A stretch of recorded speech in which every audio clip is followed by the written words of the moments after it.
Alright, friends, let's get back to Caves of Cud. Like I said, happy to play more of this cool game. Let's continue our character. Our same fella. Our same fellow as last time. What's it called? The Syzy... Hold on. What's it called again? I should remember these things. Syzygyrior. Syzygyrior.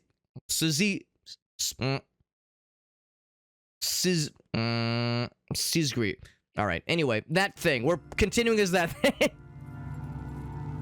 Last time, we completed the Red Rock mission, which is cool. Completed the Red Rock mission. And uncovered the creatures that were desecrating, causing trouble for the farmers. And the creatures that we found were like harbingers of plague. Harbingers of plague, so like oncoming disease and famine and not good things.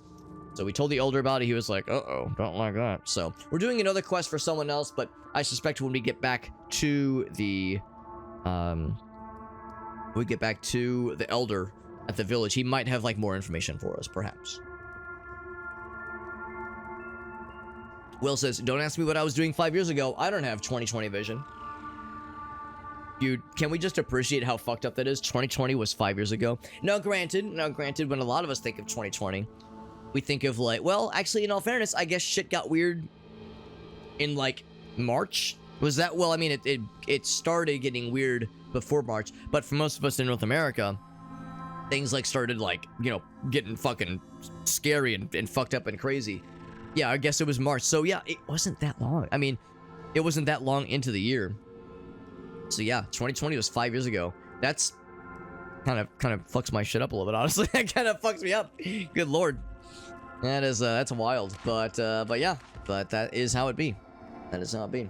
Let's make a camp. My guy's hungry. Let's get him some foodsies. Working dominoes. I remember you telling me about that, Will. That's right. Yeah, I remember that shit. I remember you telling me stories. You had many stories to show. We got Gory. What's up, Gory? And happy New Year to you as well, buddy. Thank you for the lurk. Thank you for the well wishes. Big fan of that Gory guy. He's a cool dude.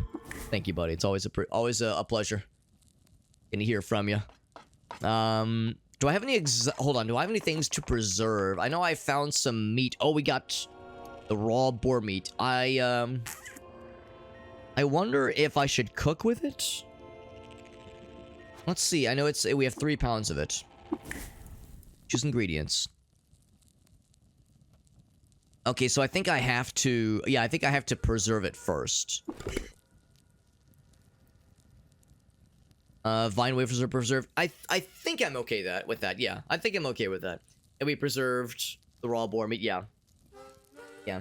I appreciate how 6 vine wafers turned into 18 servings of vine wafer sheaf. I remember what vine wafers on their own are for. I think it was saying like, yeah, you can like chew on them to get some water. If you needed some water in a pinch or something like that. But of course, this is actually kind of nice when it comes to adding it for food. So that was nice. Do I have any exotic foods to preserve? No. I mean, we could, but I'm not going to. Good night, buddy. Have a good night, Will. Thanks for hanging out, buddy. It's always good to get to hear from you. Only work 2 days this week, but there's only more 2 days left in the week, Will. Unless you mean 2 total. I hope you weren't making it like, oh, I gotta work Thursday and Friday. Hopefully it means the rest of the week is good for it. It's like chill for you. Yeah, I was worried. It was like, I only work 2 more days. It's like, but there are only 2 more days. And for everyone deserves a break, man. Everyone deserves a break. Especially because, like, you know, some places were open yesterday. Some places were open today. Yeah, only tomorrow and Friday. Exactly. Yeah, only 2 more days this week. Yeah, it's so easy. It's so easy. Oh, buddy. But you have been off. Okay, that's good. That's good. So yeah, I did have some genuine time off. That does sound good. I appreciate you popping in, bud. Says, oh yeah, so let's go ahead and choose some ingredients. So we got bear jerky. I wonder if like it's tied, if it's like differently colored like that because it's going bad, maybe. So let's use that first. Let's use that and maybe, let's see. We used the acid last time. It didn't really do much for us. The sap made it taste good. Tarry salt. Ooh, I don't know. Should I try it? Let's try it. Tarry salt. What's the worst that could happen?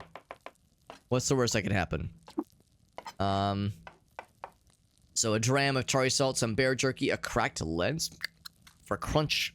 the Forbidden Crunch, and some Coral Scrap Crystal. You eat the meal, and we gain... Okay, that's pretty good. +6 to save versus forced movement, knockdown being restrained, and then more max HP. The max HP obviously came from the bear meat, giving us nice good endurance, and the +2 saves against forced movements and that kind of thing obviously came from the tarry deliciousness. I was worried it would, like, I knew it would give us something along those lines. I was worried though it would be like, oh, but your insides are sticking together, so now like you move at half the speed, or you I don't know, just suffer some very unpleasant effects. That's actually quite chill in the grand scheme of things. Yeah, normally it's a Friday, right? Yeah, having to make up for it. Not terribly surprising, but yeah, I guess them's are the breaks. Let's go ahead and descend. Go ahead and descend, my friends. So got our torch out, of course, because it is not even that it's dark outside, it's that we're inside of a cave right now, inside of a dungeon. And bummer, earlier we were fighting the kudzus, and it was cool we got to kill a bunch of them. It was less cool that they rusted a bunch of my shit. We did get our chainmail repaired, which was good, but I very much have a vested interest in getting that thing at some point repaired so I can dual wield properly. Now granted, I've got this thing, I've got steel dagger, we got a few other things to work with obviously, but my guy's very good with axes. I want to keep working with axes if possible. With one-handed axes, that is. Also, the wire strand, this is something we're working on. We're trying to get 200 wire strands for the quest run. So, let us continue. And wait, this is grass? Did I go up when I meant to go down? Oh, okay. Yeah, I wasn't expecting to see grass. But I think we're still okay then. And we do have the thing about... down here, yes, we are rifling through trash and, of course, harvesting plants. Not a lot of plants to harvest around here. But rifling through trash is very much the thing we have... that we have activated right now. I saw the purple and I was reminded that that means it has been graffitied. Each class of low-tier artifacts. Very good. Very good. I don't know what to make of that, but there it is. Little bat fella. That was some salty asphalt. Salty asphalt. So you could make stability-based effects. Simple stability-based effects. Which I suppose is similar to the tarry stuff we made earlier. So if we wanted to, we could add that to food, but I think I'll hold off for now. Doggy, there's a beetle. All very chill. Well, except they fight each other, but they're chill against us. Have a chat with the beetle bum. Want to trade? He has nothing to say. Sharp clicking. They're average and they're chill. Well, not they are average. They are neutral. They are non-hostile, which is nice. And there's the next layer down. There's some more of the kudzus, which I'd rather not fight if I can help it. Is that a kudzu right there as well? That is. Yeah, so I don't love those guys being there. The dogs actually might fight them for me, which I'd be okay with. They give very little experience, and they have a chance to rust your equipment. So it's like, yeah, it's not worth fighting them if I can help it. There's a Spodler. Spodlers technically are not aggressive. Usually, you can see he's not like going out of his way to take on me, take me on. But oh, and we don't even have to fight him. Nope, because he's not blocking anything. I was gonna say he's like kind of in the way from being able to explore beyond his little square there. He's kind of fucking me up, honestly. I'm not breaking his armor. There we go. I was gonna say I got a sick crit there. 50 experience. That's actually nothing to sneeze at. Yeah, he was kind of fucking me up a little bit there. Not breaking his armor, and he was fucking me up pretty good. Yeah, I couldn't quite see what he was standing in front of for a second there. It looked like he was blocking a potential path to something. Kudzu missed me, so I will go ahead and seal the deal with him and knock his ass out. And we got Grob out over on YouTube. What's up, bud? How's the game going? It is a fun game. It's a really fun game. Yeah, first live stream that you've caught before. It is. Oh yeah, you know, you're good. It is live. Yeah, it just takes me a second sometimes to read comments. But yeah, it's a good game. It is a good game. If you just recently got into the game, you may or may not recognize where I am right now. Because I'm also new. I'm also new to this game. Ah, crap. These guys are so annoying. I was just saying how I don't like fighting these guys because they can rust your equipment. They can rust your equipment away, which is super annoying. And the only way to repair it is to like use specialized repairing kinds of materials. So these guys are shitty as hell. But sometimes you don't really have a choice. You have to take on a fight because he doesn't penetrate the armor, which is good. I don't want him to penetrate the armor. But yeah, in a case like that, it's like they're only standing in our way, so we kind of have to deal with them. We got Krath in the house. It's good to see you, Krath. Krath, I'm looking forward to some games potentially on Sunday. I know Alias said he might be down for more games on Sunday with the boys. That's something I always look forward to, getting to play Den's Champions. It's always such a fun time with you guys. Yeah, very much enjoying it. Inventory is giving you trouble with the water weight. It's funny you mentioned that, Crawbat. I've been very fortunate in that we've had some people that pop in and kind of advise me on just kind of best practices, that kind of thing. Also, this is tar stained. I don't know if you have to clean things that are stained. I don't think that causes rust. I think it's the kudzus and other rust flavored creatures here that cause things to get rusted. But I'm a little bit nervous now. Excuse me, I'm a little bit nervous now. Whenever I see things are tar stained, I feel like I have a vested interest to be like watching out for them, because you know we paid good money for this chainmail, so I'm tempted to clean it, but I know you have to use fresh water to clean it, and that's cash money. Water is cash money in this game. But yeah, Grawbat, I've been very fortunate. I've had people kind of advise on ways to kind of like best ways to get around those kinds of things, because like you said, water is heavy. Water as cash money is heavy, especially when you start to accumulate a decent quantity of it. So what I've been doing is, at least in Joppa, the starting town, we'll return to town every so often, and we have like a basket that's just available for us to deposit freestanding stuff, or not freestanding, but we can deposit stuff into this basket. We don't own the basket, but we can put stuff into it, and nobody causes any issues. It's an empty basket, that is. So I've been using that to store extra stuff, and then as I find things I want to buy, I come back, I'll sell things, or I'll barter with what I'm trying to sell for the thing that I want. And of course you can use that basket for storing extra water too, for that matter. So no, that's been very helpful for me, because yeah, inventory management gets a little silly for sure. And we got Pixie. What's up, Pixie? Clean the dude and the okay, just clean the person, which is to say, if I go like, yeah, clean my guy, which would presumably, yeah, that would include just cleaning them with the water. Yeah, and that is helpful to know, Pixie. Thank you for the heads up on that. Is there, would you agree that maybe it would be in my best interest to get rid of these stains, bloody and tarred? Because it seems like at least bloody goes away on its own, from what I can tell. This is a shrine, by the way. Seems like bloody goes away on its own, but I'm not so sure about it. I guess tarred would have to, because I don't think I cleaned myself off last time we were playing, and I know I was definitely getting tar on me there as well. Tar would make you stay on fire long. That makes sense. That makes sense, Krath. Second character die with a...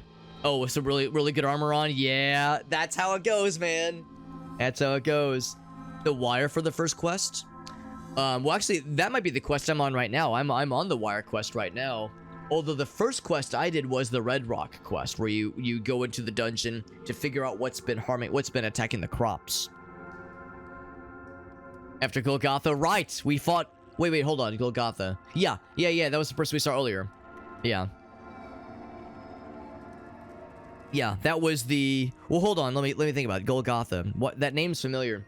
That's not the fire starter that we fought last time. I don't know if it's always a fire starter, but there was a Snapjaw that was like juiced up with spell casting that we fought last time. That was kind of spicy. He had a fire breathing aspect that was kind of scary. But then there was the lady we found, or the purse that we found. Oh, that's the name of a dungeon. Oh, okay, that makes more sense then. Because yeah, there was also the person that we saw at the end of the Red Rock quest that seemed to be worshiping the defanged creatures. They're what I say? I can't remember what they were called. Gershlings. They're called Gershlings. And when I saw them, I made a stupid joke and say, "Oh yeah, Gershling. I loved when he composed Rhapsody in Blue." and American in Paris. I love those songs because I'm a fucking idiot. But anyway, yeah. Oh, and yeah, Grawbad over on YouTube. It was being a little bit weird. It says yeah, trying to logged out a few months ago, and it wouldn't let you back in without a phone text. I know on mine I used to require text verification. I don't think it requires text verification now on Twitch. I don't think so. But yeah, if it does, you can let me know. I could probably honestly turn it off. I know I sometimes turn on text message verification, like phone verification, if people are being weird, but we haven't had any issues in a while, so it's probably okay. But yeah, Go Goth is memorable. I think you're probably right, Pixie. I haven't been there yet, I don't think. Yeah. Yeah, because it's if it's unable to get you the text verification. But yeah, Twitch itself requires text verification. That's interesting. It's interesting because that's the thing. I know that some channels do have text verification set on where in order to send a message into the chat, you have to just once do like a text verification as like a moderation setting that some channels have on, because some people have like followers only mode, some people have subscriber only mode. Sometimes it's like you have to have had a Twitch channel that's older than like 24 hours or a week, that kind of thing. So I know it's channel specific, but it's something that's Twitch specific, then yeah, that is unfortunately out of my hands. So yeah, because of like the different phone number, I got you. I appreciate you popping in there, Grawbad. It's a fun game though. It's a fun game. I'm still learning. This is my first character that has actually like done something. All my other characters I've like just kind of thrown together, and I die in like the first couple of combats. Like I get beat to death by baboons outside of Red Rock, or something stupid happened. Like usually it's my own ineptitude. This is the first character where we've actually this has got some juice. It's got some life behind it. Now, granted, I say that I have like good equipment. I don't have great equipment, and I've got an okay build. We're level 7. That's pretty cool, I think. But I know better than to get my hopes up. This is one of those games where the second I find something that does, I don't know, mind control. We've yet to fight a true spellcaster, so I have no idea what to expect. I'm fully expecting to get fucking rolled with the first like legit challenge that they throw at us. So I know it's only a matter of time before I get got. So I'm trying to savor this while I can. So yeah, it's a fun game though. I'm really enjoying it. So we found a cool little shrine. Library precinct. Shana, which we have a quest to go there. We have a quest to go there as kind of like a bonus quest at least. So we'll be going there soon for sure. So I would like to pay a visit to this nice shrine. However, this fucking thing, this kudzu, is going to be a pain in the ass. I'll go ahead and drop his ass. And yeah, I could clean it and be nice. Oh wait, no, that's myself. That's myself. Oh, look at this thing. I'm not going to desecrate it. I'm not mean. I'll go ahead and pray to it too. It looks like it didn't give me a bonus. It didn't like teach me lore about this place. Maybe it's because we already know about it and it's on our map already. Yeah, send you a text. Exactly, Grawbat. It's like, bro, what an endless... That's such bullshit. That's such bullshit. Yeah, when you actually get your legs underneath you. Right, you freaking nailed it, man. It's only a matter of time before... Oh, here we go again, another one of these things. Before I'm feeling good. I'm like, all right, we got a decent run going. We're making some moves here. It's nice. We're gaming.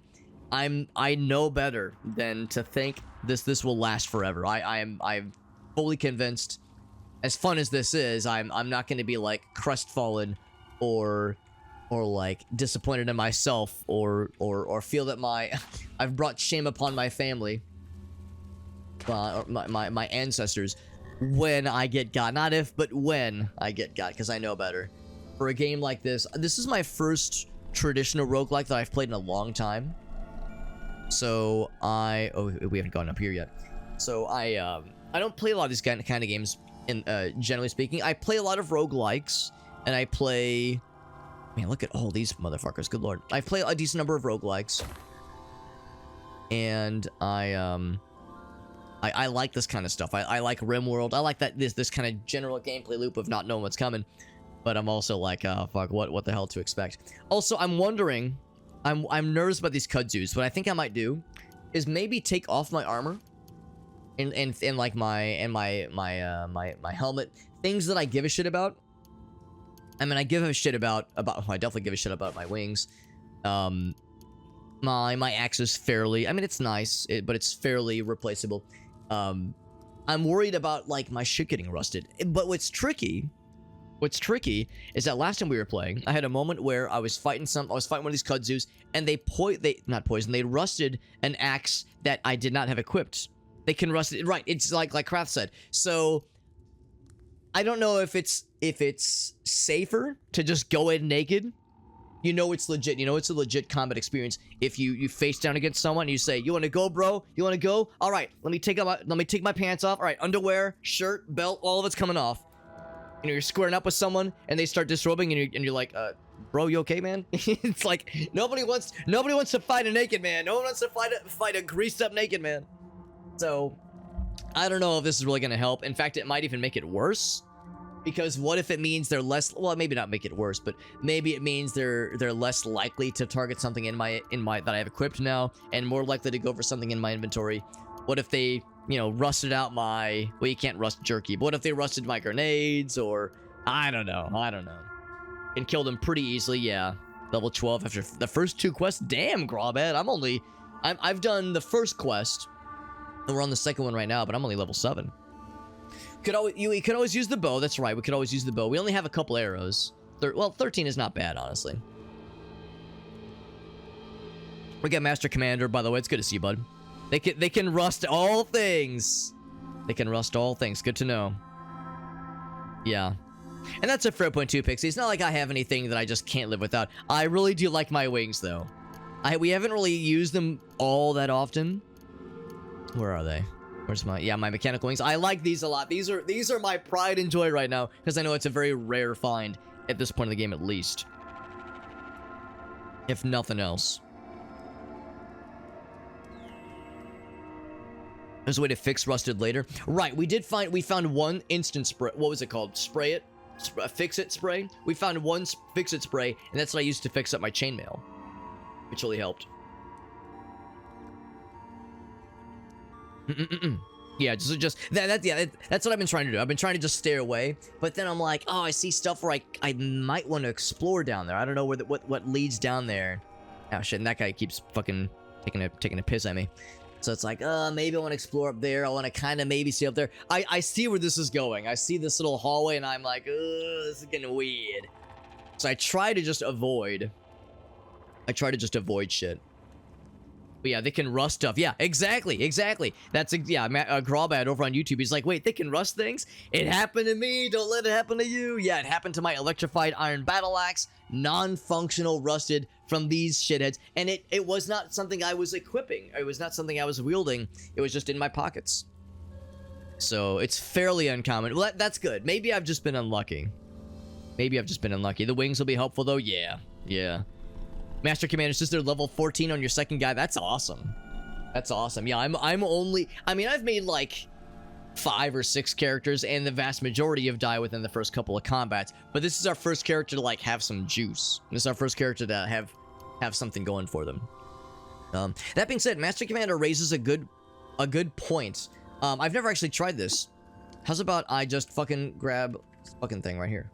If I just pick up, yeah, a small boulder the size of a large boulder, or a large boulder the size of a small boulder. Isn't there a way where you can you can not necessarily rely on something like that? Is there a thing where you can like pick up a small rock somewhere? Maybe if I de-equip that guy. Yes, fist. Yeah, that's what it's called.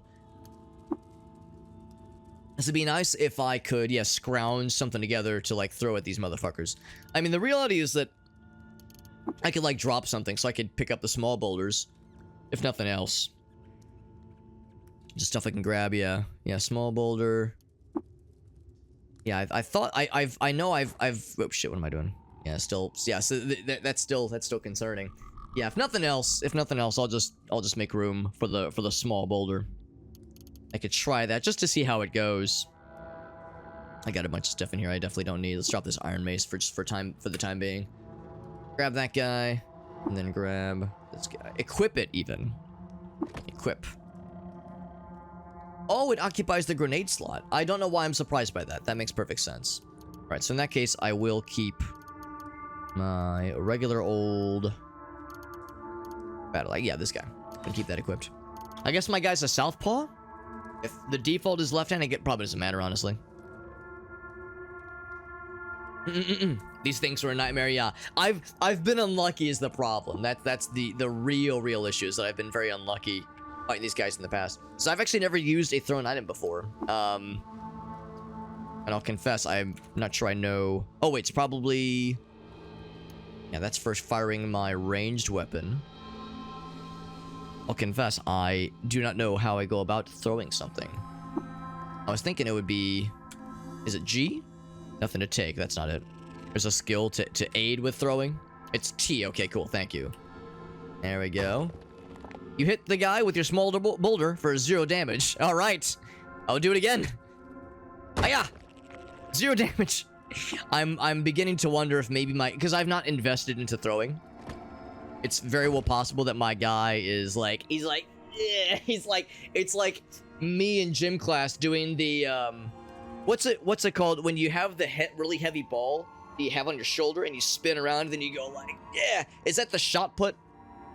It's like me in gym class doing the shot put, just like, I'm just doing a little dainty little baby throw for babies. Should have just had that auto equip. All right, I'm done messing around. Time to get good. Get fucked. 0 damage. Yeah. So, how's about this? I'm gonna stay naked, and I'm gonna use a weapon that I'm not as good with, which is to say, I'll use the mace, and I'll use that to fuck him up. How's that sound? So I kill the shit out of that guy, kill the fuck out of him too. I dazed the wall apparently. There we go. The wall is dazed, and I made it sappy too. We got Farsight. What's up, Farsight? Caves of could, more like caves of couldn't. Farsight fucking shredding my ass. Farsight just vaporizing me. Starting off the year on a good note.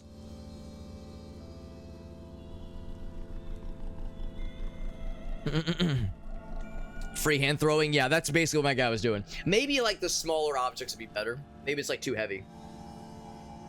Have you ever thrown a rock at a vine before? But it's a small boulder. I thought it was a genius. Yeah, am I surprised that it didn't go well? Nah, not really.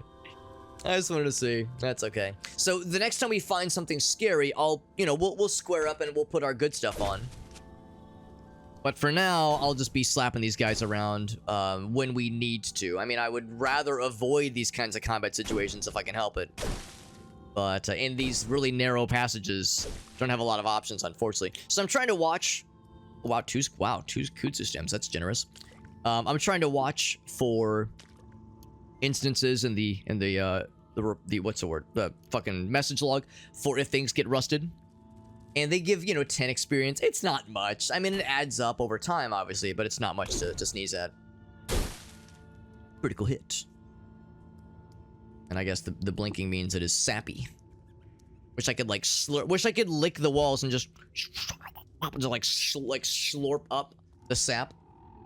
Just slurp it up. That wouldn't be weird, would it? Some other adventurer is like adventuring and exploring the dungeon, and they just see me and I'm just licking the walls, and they're like, am I interrupting something? Gram of sap, I'll collect it. The golden nectar, and I don't mean piss. Mostly, I mostly don't mean golden piss.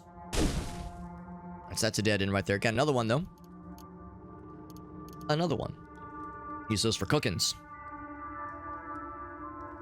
Yeah, they're foam rocks, exactly. That's like the kind of shit you would see on Power Rangers. Just like when what's that? Oh, sugary salt. The kind of stuff you'd see on like the original Power Rangers, and it was like very obviously fake. That's how it felt. That level of like kind of cheapness. You could see the wires hanging from the ceiling. Grobet says, so you got lost in the world map, and the place they put you had walls all around you and 6 walkable spaces. Oh no. But you just... Wait, hold on. 15 minutes until you got yourself out and then got unlocked. Can I ask, Grobet, how did you get unstuck? Because if there were walls surrounding you, did you just walk in a circle for a bit? Because I assume that, yeah, when your character gets lost, I'm assuming what you have to do is like, do some kind of instance where you, like, go through the next screen. Like, go off screen, like, go into another cell. Another exterior cell. That's how I... Oh, look at this. So no, if that situation ever were to arise again, yeah, it'd be nice to not get screwed. You can fix things. That's the thing. We've invested decently into tinkering. So our guy, actually, I haven't looked at my skills in a hot minute. So yeah, we got, we did get the first with tinkering. We got scavenger. We got tinker 1. We have we're like, I might not look it, but our fella is decently intelligent. It's my second high skill. So our guy's doing all right. Some of you might scoff at my attribute choices here. Listen, I'm new, learning. I've much to learn, but at least our guy's fairly smart. We're fairly smart. Sappy Big Spanky, that's me. That's me. Oh, you broke down that makes sense. Just break down the walls. That makes sense, yeah. Yeah, that makes sense. Master Commander says they fell down a shaft and were lost for like an hour. I don't doubt it. I could see that shit happen to me too. Cause I've been there, bro. I've been there. It's not easy. It's not easy being in that situation. I do not doubt it. Keep attacking these fools. These fucking dinguses. Get their asses. Oh, another kudzu stem. I have no idea if these things are any good. I assume they're good for cooking. I mean, they're probably not valuable for much. But it's something. At least we're like one-shot on these motherfuckers. That makes me feel good. Get their asses. Basic warrior, yeah. To be honest, looking at my character stats and kind of knowing what I know now, I think I would have invested more into strength, given that my guy's very melee focused. Because the past couple characters, I've tried to make them more ranged focus, but I would run out of ammo, or I wouldn't start with a bow or a musket, that kind of thing. So I was originally thinking, oh yeah, let's keep trying to make a range guy, and then I kind of stumbled into this. How do you guys pronounce this? Syzygyrior? Syzygyrior is how I try to pronounce it. Anyway, I stumbled into this cast, is what it's called. And I, not realizing they're more melee. That they're like more melee than they are ranged. So I'm glad I have high agility, but I would have like put just a little bit more. I would have done like maybe 20 strength. 20 strength, like 23 agility. You know, I would have made it less of an imbalance, a little bit closer.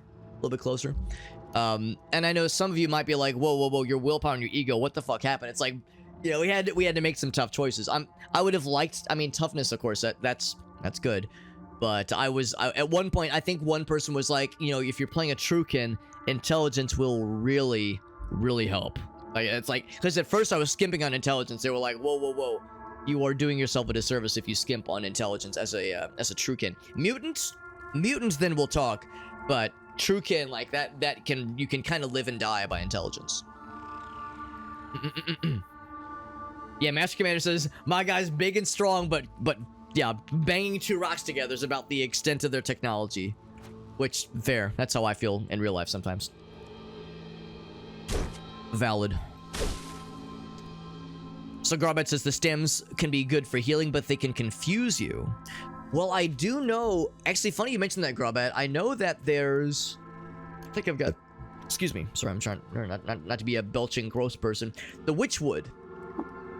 Witchwood? This wood. I think the Witchwood does that, for sure. Heals and confuses. Because what Grobet describes are the text gets all garblety-goop. The text gets all garblety-goop. The Witchwood definitely does that.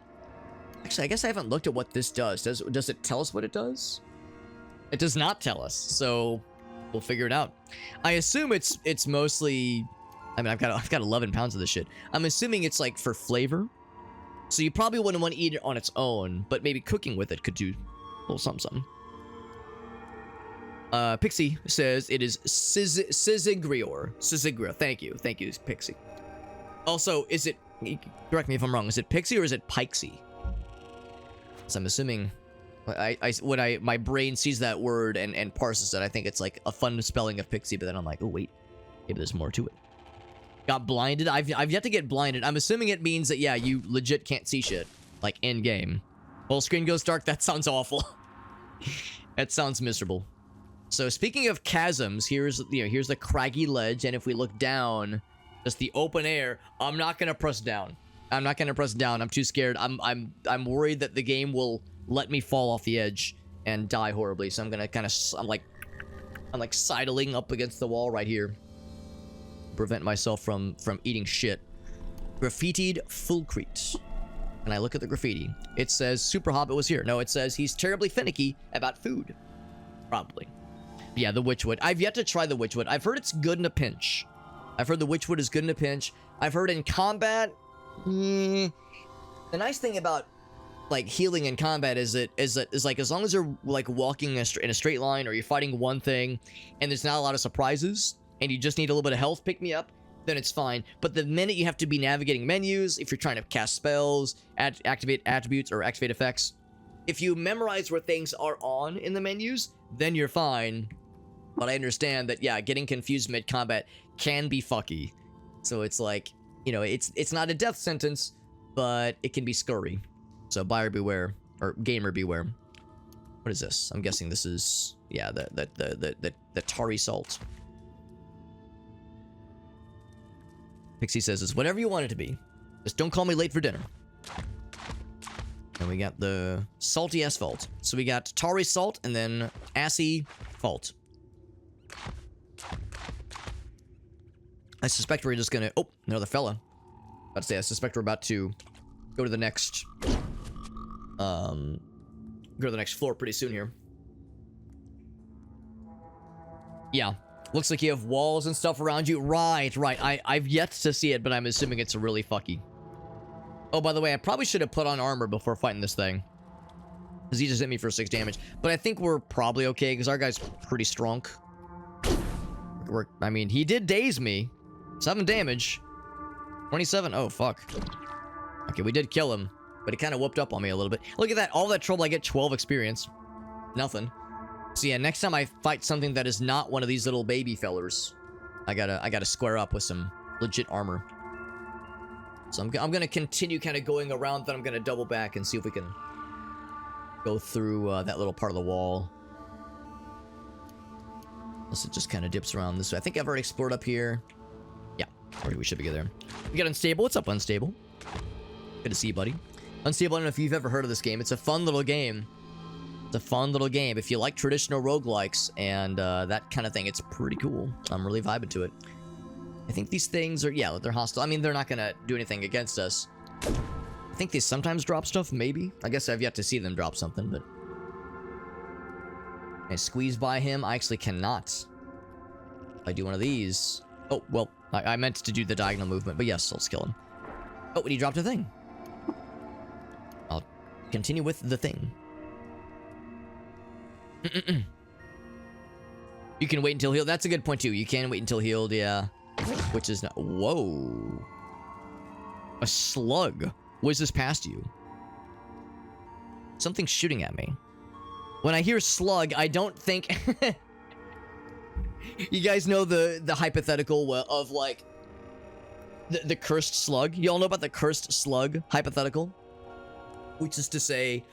There is a... You get, like, some incomprehensible amount of money. You get, like, $1 trillion. You get $1 trillion, but in exchange, there is a cursed slug or it's a snail. Thank you, Farsight. Yeah, snail. That always knows your location.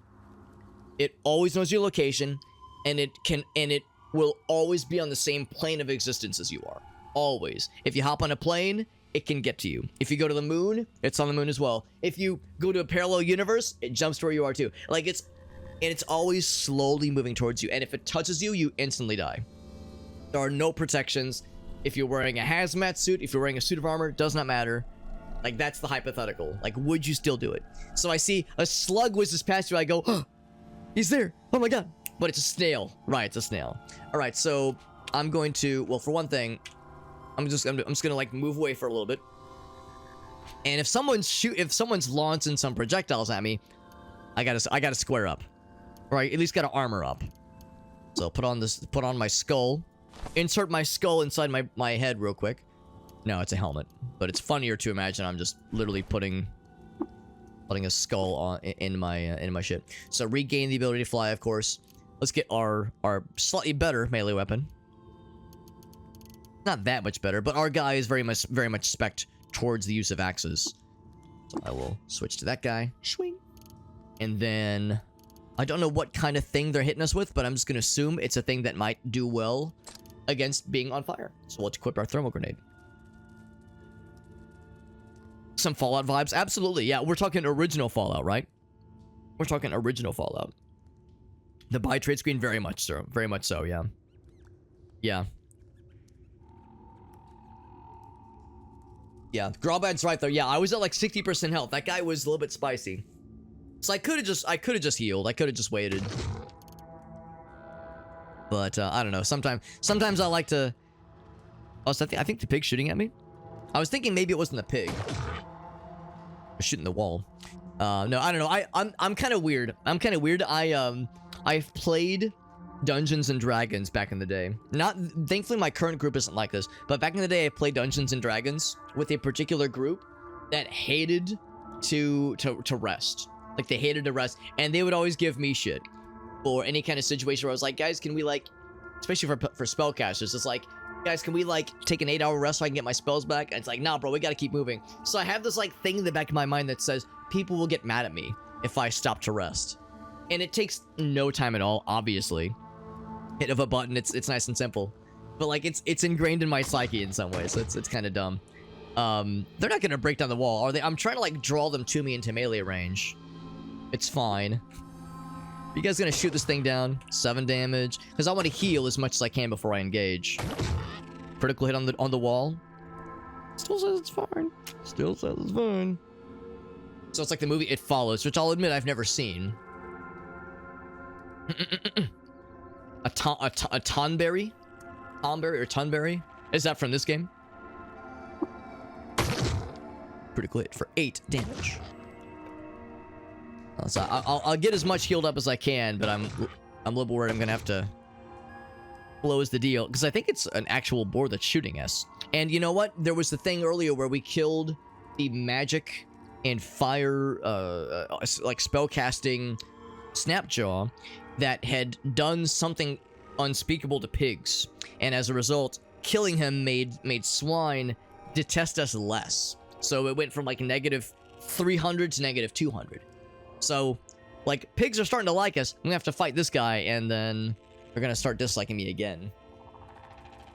But yeah, it's just like Grawbad said. Yeah, it's nice that the tilde key is there, because I think last time there was another way where we found the rest option. I think it was over here, maybe. Yeah, I think it was this guy. Wait until this is like the thing we found last time, but somebody had pointed out that the tilde key is a nice way to instantly rest.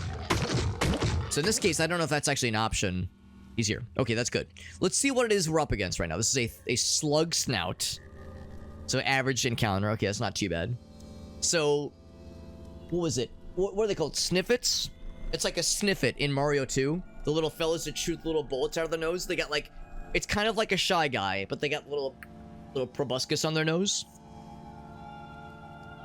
So, Senu have scavenged corpses, and oh dude, it's like the corpse eaters in Diablo 2, where they gobble up their bros and fucking launch them as projectiles. All right, fuck him up. Hiya. He misses me with my tusk. He's probably scarier in ranged attack, although he just damaged me for 3. Misses you, and I'm bleeding. Not great. Don't love that. No damage from bleeding that time. At least I'm whooping up on him, and he's dead. All right, so not too bad. Do I get some meats? Oops. I got the I got some meats. That's nice. So we got to be a little bit more careful. That was a not insignificant encounter. Got a little bit more of the goods. That's 50. Wow, that's a lot of the goods. That brings us up to like 100 and. Oh wait, am I a stupid idiot? Yeah, you passed it by. I didn't grab it though. I will get it. There we go. Up to 142, and I need 200 for our quest. Pretty darn good. So OG Fall, so Shadowrun was your first one unstable. Do you mean like tabletop Shadowrun or video game Shadowrun? Because I know there are Shadowrun games, but which I've never played, but I do love tabletop Shadowrun. I've played tabletop Shadowrun a lot, and it might be, I'm not gonna say it's my favorite, but it's up there. It is very much up there as one of my favorites. Spending time in towns, yeah. Yeah, I'm with you, Master Commander, yeah. Some groups can be tough. Yeah, I'm with you. So, I mean, the idea of, you know, we want to keep going when we want to keep going while the fire's hot. Like, I understand why in some cases are averse to, you know, to slowing down. But sometimes you got to for strategic purposes, obviously. It's just how it goes. Yeah, so in tabletop campaigns, that kind of stuff. Yeah, spending time in towns, talking with townspeople. I mean, honestly, a good example. Oh, is that a motherfucking bear? A good example of this is that in the Cyberpunk campaign I'm in, my friends and I are doing a Cyberpunk Red tabletop campaign, and we played just on Friday, and the session we played was very fun, and there was not a single bit of combat. It was all role playing. The entirety of that night was us being given a new job, and it was a tricky one because, well, it is a tricky one because the job is to try to track down any information we can, or rather try to meet and get information out of one netrunner where all we know is their name or their code name, and they're very good and they do a good job of hiding their tracks. We have one netrunner in our group, but that's it. We know nothing else, like no context, no information about what they're doing or a little bit of information about what they've previously done, but no information about their whereabouts, no nothing. And you have, it's Cyberpunk, so this is like 50 or so years before the events of the video game. So you have the area around Night City and that kind of thing, but there's a lot of suburbs and like lots of like various areas around to explore. And of course, in the world of Cyberpunk, we all know that there's no internet. It's all decentralized because the internet was the old net was kind of a wasteland now. So it's really hard trying to like do anything you can to try to find a person. And we in game, I'll tell you, we did eventually find some clues. We found some people to talk to, and we had to be careful about how we approach certain social situations because there were gangs we were involved with. But yeah, not a single bit of combat, and it was very engaging. So I enjoy it, but I also recognize that, yeah, there's also the urge to be like, let's trying to keep the action going. But yeah, Kraft says in Final Fantasy there are creatures that will just slowly walk towards you and stab you and then just instant kill you. That is not incorrect. That is how it goes sometimes. Playing old school RuneScape, oh my god. I feel a little bad that I never gave old school RuneScape a chance. I'm gonna draw him away a little bit. I never gave old school RuneScape a chance, and it was not from a lack of interest. I never really. Oh, it's cracked. I thought it was rusted. Getting cracked is not good, but it will repair itself after a bit, so it's fine. Not great though, not great because it means we're vulnerable, obviously. But we should still be okay. We fought a bear once before. Injured. I don't do this often enough. Hit him with the old flurry. Hit him with a couple attacks. That should make him badly wounded. Get his ass. Hell yeah. Get the bear corpse. Get the bear meats. Didn't. Here, let's do this. And I say. Eat. No, butcher. Yes. It seems like sometimes it'll proc automatically when you walk over it. Sometimes you gotta do it manually. So anyway. Yeah, so we got the bear. Wasn't too bad. Wasn't too bad. I mean, we fought one before. They're not an unnecessary concern. It is valid to be concerned about fighting a bear, but they're it ain't nothing but So anyway, what was I kind of talking about beforehand? But oh yeah, old school RuneScape, right? Impaled. Hoomst. Oh, the young ivory. A little blood. Young bloody ivory strikes. 7 damage. From the impalement, and I'm bleeding. I didn't even see him. Oh, he's right there. I'm an idiot. I stepped on his ass. Fuck you for making me attack you. Or step on you, that is. Well, don't I feel dumb? I fucking stepped right on that thing, didn't I? What a big idiot I am. H. H as in... How did you miss that, Alex? Good lord. It's embarrassing. That's okay. We'll heal up after a bit. But anyway, yeah, old school RuneScape. No, I never played old school RuneScape. I never played, what are some of the other ones? Like the other browser kind of role-playing apps. I never played them. And it's, part of this, I didn't really have any friends that were playing them. I think that's how it was for a lot of us. Where your gateway into playing a game like that, old school RuneScape, these kind of browser RPGs, was having like a friend that introduces it to you. Like, oh yeah, I've been playing this thing, check it out. Like, you know, you go to hang out with like one of your friends and they kind of show you it, kind of how the game looks, and like, yeah, if you add me as a friend, we can play together. Like, I could see that being a cool introduction. So no, as a result, no, I never even had to give him a chance, honestly. Come up, Sheena, girl. Got a kitty cat. Wanna come up, Sheena? Come here. She's acting like she wants to come up. We'll see if she wants to do it. Oh, maybe it's because there were still things nearby. That would explain it. Because there were technically enemies nearby. Good point, Grawbad. Good point. Yeah, Unstable played the tabletop for Shadowrun. That's awesome. Master Commander says, I stepped on a plant one time and it almost fucking killed me. This game has no chill. You're not wrong. You are not wrong. When you're right, you're right. Also, this is a little bit of an unimpressive dead end, but that's okay. That's more where that came from. I really appreciate being able to go through hard corners like that. Where I come from, those kind of hard corners are kind of a deal breaker. But the deal is still very much unbroken. H. Look at that, we fully healed. When you get harvesting, does that enable butchery? I will show you, my friend. I will show you. So under skills... Under skills, where is it? Scavenger, here we go. So tinkering. So talk about scavenging. That's specifically for rifling through trash to discover scrap pieces and whatnot, which is very helpful. However, cooking. So butchery is a separate thing from cooking, and harvestry is a separate thing from butchery as well. So walking over plants to harvest plant ingredients, walking over or manually selecting to butcher animal corpses, those are all separate skills. And you have to, of course, you have to like invest into the base skill first before you can purchase with attribute points those other skills. Never played Kingdom of Loathing. No, I did not. Although, do I know what that is? I think I do know what it is because I think it's on Steam now. But no, I never played the original. It's kind of hard to that's fair too, Girlbad. It can be hard to like. Even if you do find people to play those kinds of games with it, it can sometimes be tough to, to have it be like a regular thing. So I understand how that goes too. But yeah, I think I know that's generally speaking how a lot of people kind of get introduced to those kinds of games.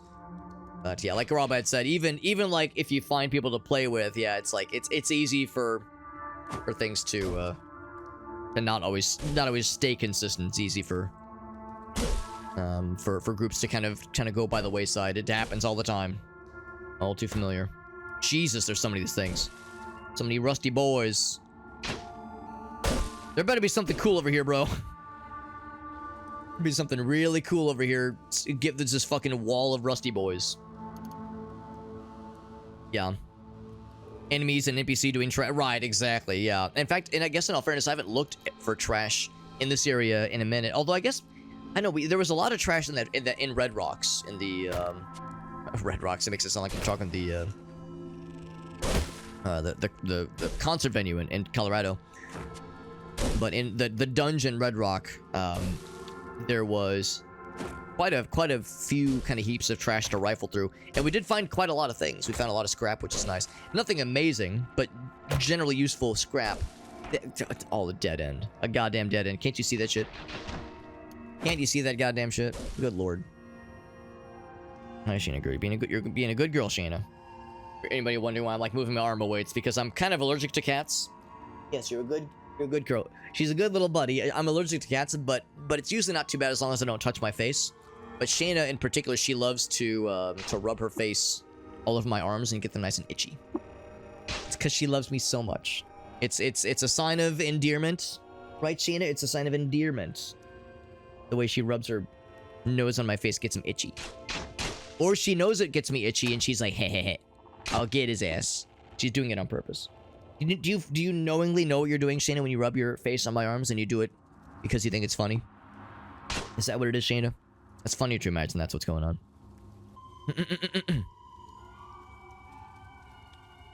West of Loathing, yeah, on Steam. Oh, Kingdom of Loathing. Oh, shit, okay. So, no, I do not know what that is. It was a medieval-themed browser game. That's cool.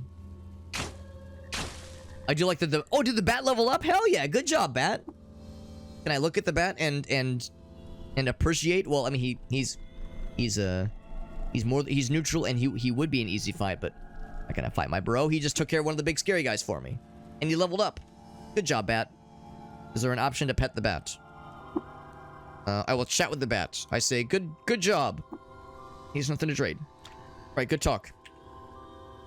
Good talking at you. Nothing else up top. Okay, keep on schmoving. The cat knows, yeah, that's how it goes. Yeah, if it's a cat, of course they know all of what they do. They know all of what they do. They're fully aware. They act they act like they are innocent. They play coy, but they know fully what's going on here. Is this more slime? Slimy salt. Delicious.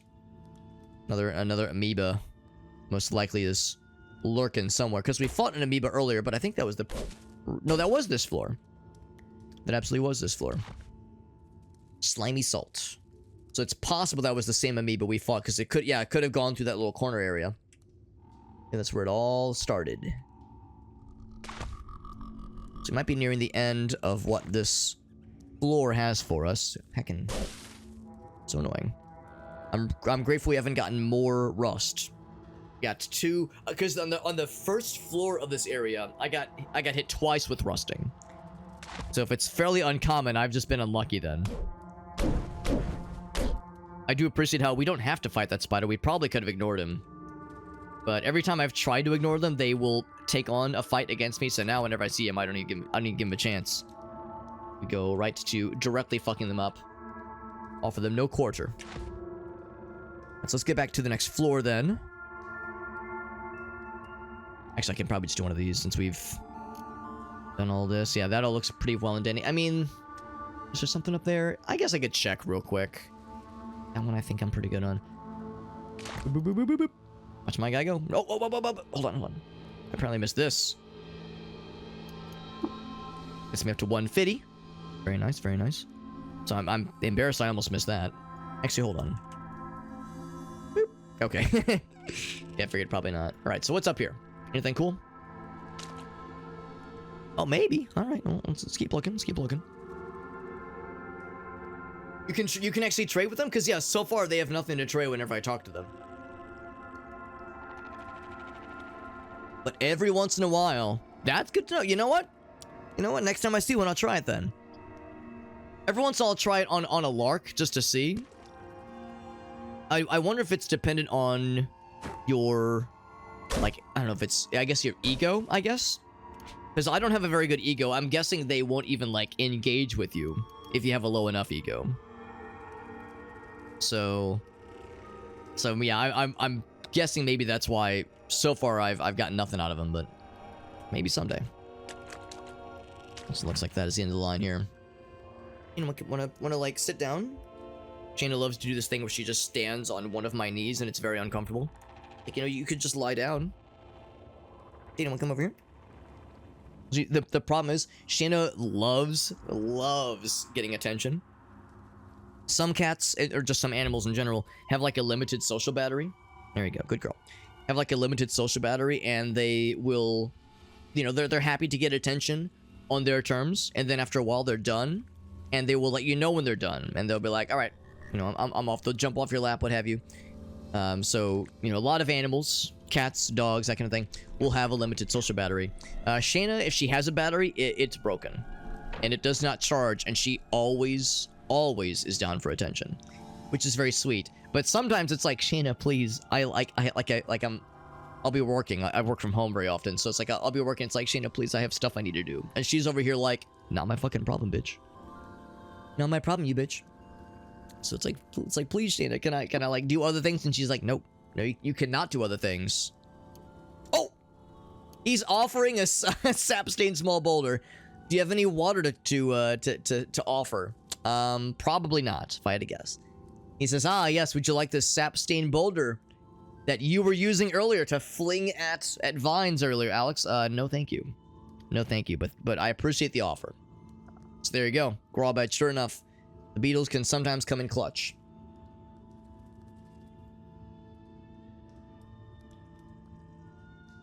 Guess I have to manually walk away. It's like, listen, I can just do one of these things. I'm trying to avoid fighting those things if I can help it. Now, I'm guessing I probably can't butcher the dog meat. Yeah, you cannot butcher the dog meat. The dog corpse. I mean, I love dogs. I would never want to do this in real life, but it's like, you know, some games that's not as much of an issue.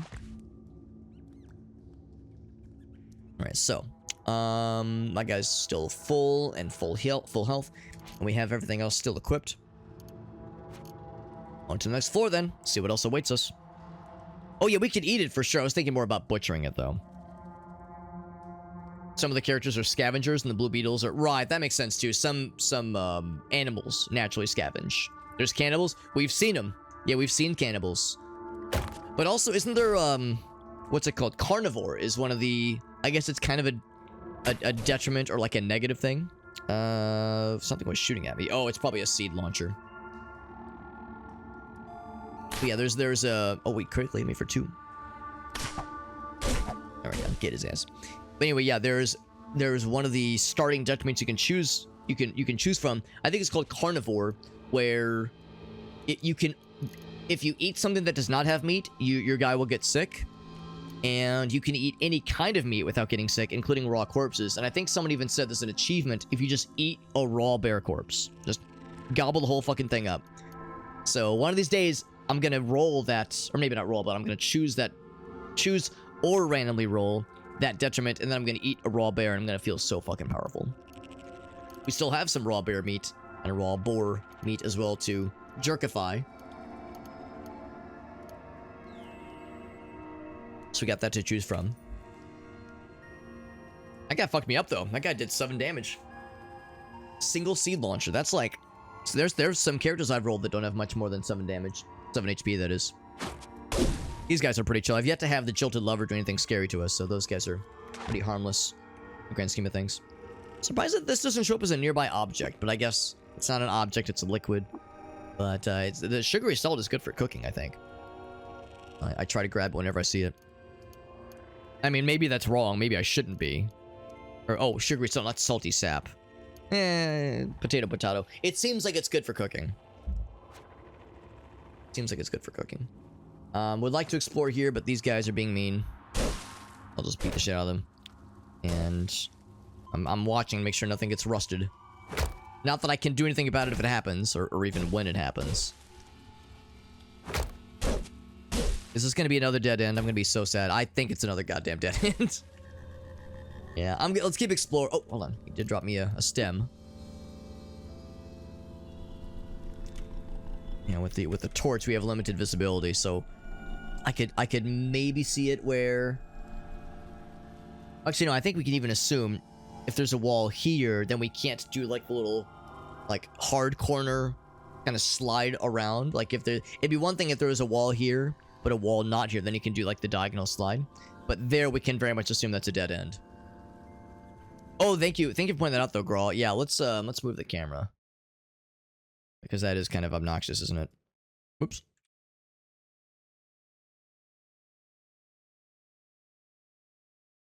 Down here. I don't think there's anything that's like important down there, is there? It says active effects metabolized, and that's probably not very exciting.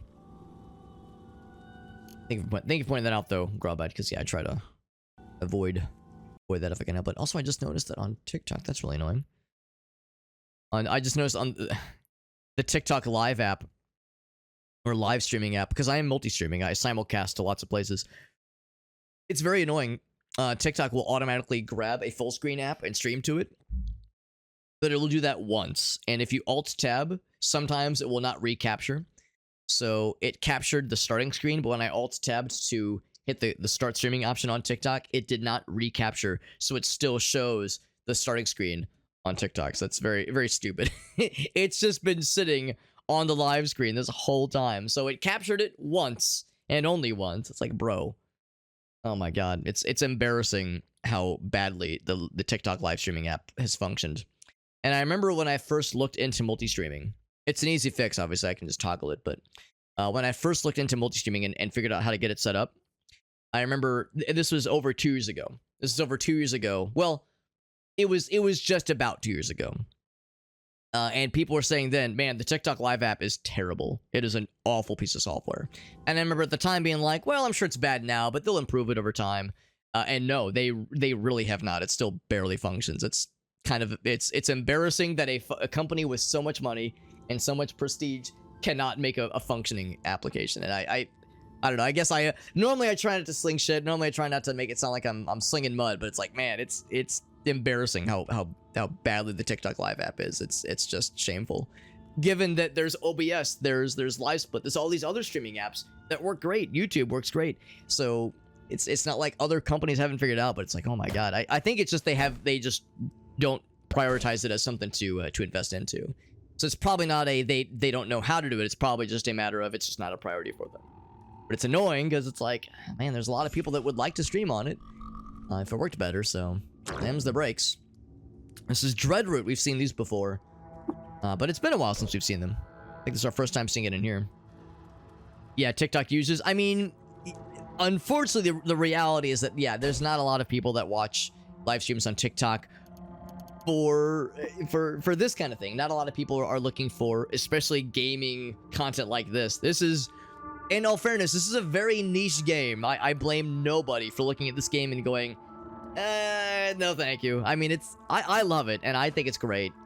And I enjoy watching people play it, but I also recognize that, yes, it's a little weird. It's a little weird, and I get that. And, of course, the TikTok audience tends to trend fairly young. I don't know why I took on this fight. Tends to trend a little bit younger. And that's fine. I'm not trying to say that, like, kids these days. I wouldn't have really been interested in this game when I was 12, 13 years old. I would have been like, that game looks lame. Well, I don't know. Maybe I would have, appreciated it. But this had been the game I would have wanted to play and instead of watching. Ooh, what's this? New creature just dropped. A leech. Hostile but average. Of course, it says you need more of the NPC interactions. Gang. Caves of Kut, so good. Caves of Kut, so good. Gang. Am I doing it right, Farsight? Do you feel implored to throw all of your money at me? Path of Akra. I think I've heard of it, Master Commander, but I've never played it. Another really good, kind of similar art style. The only traditional roguelikes I've played are this one and Cataclysm. Dark Days Ahead. We streamed Cataclysm 2 or 3 times, and I enjoyed it.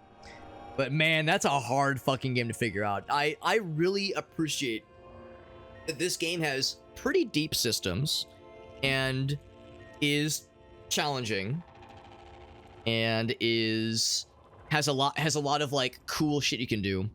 But also, it's not as scary as I thought it would be. I remember hearing about Caves of Kut and seeing Shake the Box play it and being like, man, this game looks complicated. Like, I don't know, bro. But then we watched a 15-minute tutorial video. And then we played the in-game tutorial, and obviously we don't know everything, obviously. Shayna, come here, Shayna. Obviously I don't know everything. Obviously there's so much I've yet to see. But I feel like I've got enough to kind of figure my shit out. And it's not like, oh god, what's this function do? What's this? How do I do this? How do I get into this vehicle? How do I activate this? Blah, blah, blah, blah. I feel like the context menus are really helpful. And I'll be honest, a big part of that is this. Being able to, like, right-click shit and press the mouse button. Maybe it's because I've never, like, been a Unix or Linux guy. So I don't have to memorize a billion keyboard shortcuts. I'm a Windows guy, and right-click and context menus are a lifesaver. And it's not always the most efficient. It's much faster to use keyboard only, obviously. But I'm a smelly little Windows user. I'm sorry. Yeah, that's how it is. Us Windows users, we're spoiled. We like multiple ways to interact with the user with the UI and not just memorizing esoteric shortcuts for every goddamn thing. So Cataclysm, I enjoyed it, but like, God, I remember like after playing it off stream a bit and streaming it twice, so I probably put about 10, maybe 12 hours in the game, and I was still like, I don't know anything about this game. If after like 10 or 12 hours I still feel lost, then it's like, I don't know. I mean, the game is still in development. You know, they're updating it on a near daily basis. It's not a bad game. It's just, for me, I don't know, it was a bit much. So I really appreciate that this game is deep, but it's not that scary or intimidating to learn. All things considered, it's pretty newbie friendly, which I really appreciate. A lot of people tried it. A lot of the people, wait, hold on. For people that have tried it that maybe didn't understand the depth, that's probably fair. Grawbad, yeah. Yeah, once you get past the first quest or two, you go like, oh shit. You say, oh shit, there's so much. You like it too, El Gaso? If El Gaso and Shake like it, that's a good sign, because El Gaso and Shake tend to enjoy a lot of the same games I do. So I'll take it a look. Auto battling. Interesting. Okay, good to know. Good to know. We got Arctic. What's up, Arctic? UI's pretty solid. Yeah, don't need to memorize. Right, exactly. The UI does a good job. Exactly. And that's a nice thing, too. Even if I was doing keyboard only, like, it does highlight things for me, which is nice. So I would press space here, then I would say, if I wanted to target, I could do that, or I could hit escape. So yeah, you don't need the mouse. You don't need the mouse, which is nice. I'm gonna like back off. It's the fucking oh, never mind. I was gonna say it's the oh, what's the show? Squid Game thing where they're like, let them fight.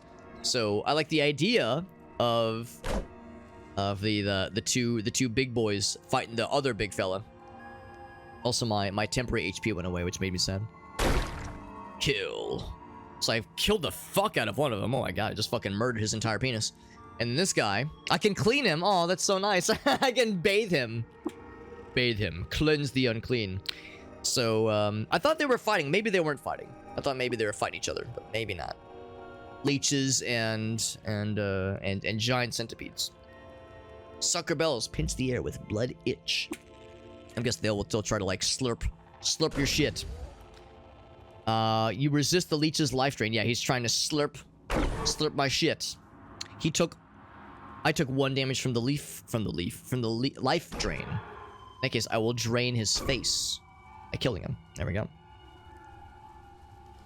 But no, you're right though, Arctic. Yeah, you don't need to memorize the shortcuts in this game, which is very helpful. Game does a very good job of what's the word? Bonded? Oh, it's because he's slurping me down again. Actually, hold on. I'm kind of curious. Siphoned. I think I know they're gonna tell me they'll take health over time. Hopefully, it doesn't mean. Okay, that's it. Yeah. I was worried it was gonna say like, yeah, you're less inclined to fight him because there's like an emotional bond. There's no emotions here. It's all murder. It's all moide. I'm gonna guess I probably can clean. I like how it's clean because there's 2 A's. I like that detail too. There's 2 A's. And probably if there was a third one, it would be like double 2 A's maybe, or double caps A. Do not butcher the leech meat though. Good to know. Do not want to butcher the leech meat. There was a kudzu stem I did take. That's good. So a couple little fellers to fight. Nothing too scary though. When you start on the other towns in this game, rather, yeah, like the other randomized towns, exactly. Arctic says if I were to learn Vim, I might realize I'm sure it is pretty sick. Yeah, I tell myself that it's a matter of like just the time to invest into it, that kind of thing. I tell myself that I could learn it and that it wouldn't be too bad, but yeah, it's something I don't have a whole lot of interest in necessarily. Just in general, but I can appreciate it though. I can appreciate it from afar though, and I'm sure it is quite powerful. Oh, I have to move it, or actually, I don't know if I can. I mean, it's how heavy. Here, I'm gonna get it overburdened. I'm curious how big this fucker is.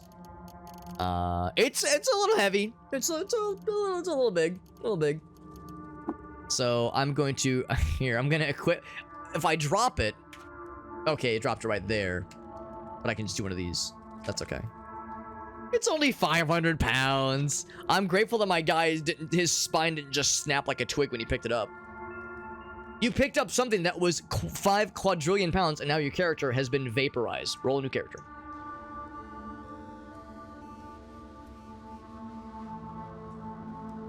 You found a large boulder. You found a gargantuan... You found an entire mountain. Your guy picks it up. What's in your inventory? Good job. You've put 100,000 pounds of inventory into your inventory, and now your character's dead. Good job. Under the big dungeon, time to jump down. That's right. When you find some an interesting thing in this game, you gotta explore it. Your character is exhausted. Your character is bleeding to death. It's like, oh, come on, I gotta explore, bro. Actually, speaking of which, my guy's hungry. Let's make a nice little meal. Since I lost my... oh, there's hostels nearby. All right. This fucker. This fucking guy. Bloody brackish sap. Did he deal 12? No, I saw the 12. Oh, okay, that was the check. I was like, we didn't do 12 damage to each other. No way. He did. So I want to make camp because my guy, his previous thingy ran out because our max HP, our temporary XP went out.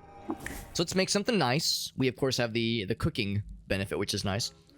Are there any fresh things I want to preserve? Yes. A couple fresh things I want to preserve. Any exotic things? Not really. So let's make something. Let's do boar jerky. I've yet to cook with boar jerky before. And we'll do the salty sap. And we'll cook with it. So some sugary salt, some boar jerky, and median ash, and cinnamon. Not sure about the ash, but everything else sounds kind of nice. And we're a little bit faster. It's kind of nice. Some max HP. We'll fucking take it, baby. Hell yeah. Not too shabby, not too shabby. You appreciate the hell of it? Right. Yeah. But, right. And the paste buffer, that does sound nice. Yeah. I mean, I know there's Windows approaches. There's Windows... what's the word I'm looking for? Solutions to having a paste, like a copy-paste buffer. And I've never messed with them. I've never been in a situation where I'm, like, copying pasting to such a degree where I need a buffer. Like a multi kind of buffer situation. But I can appreciate that just in general. It was Golgotha, Master Commander? I don't think I've seen it yet, but it sounds like it's only a matter of time before I see it. Apparently it's something, and apparently there's gonna be some fire stuff. A human corpse. I'm gonna assume I probably cannot or should not butcher the human, yeah. Now it's a slimy human corpse. A slimy human corpse. Yeah, so I'm assuming, yeah, like, who was it? It was no, it's not Master Commander. It was somebody else who said that, it was Pixie, who said that you'll know Golgotha when you see it, and apparently that's when you want to be careful about fire stuff. So if you're covered in tar, that kind of thing, be wary, because when you're covered in tar, you're more susceptible to fire attacks. We got Nerd Tears. What's up, Nerd Tears? I like your screen name, bud. Level 20. Oh, it was bad. It was scary. So yeah, Nerd Tears says be careful.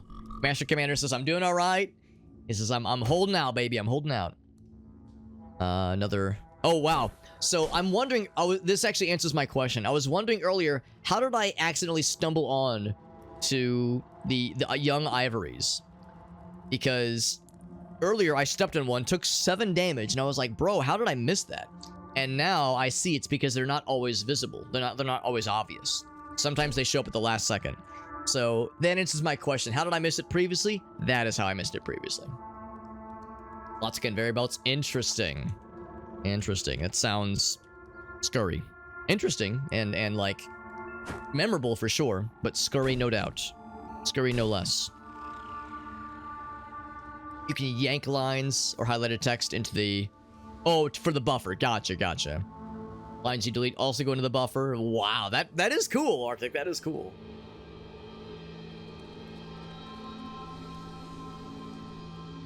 Switch over my water bottle. There we go. That is impressive, though, Arctic.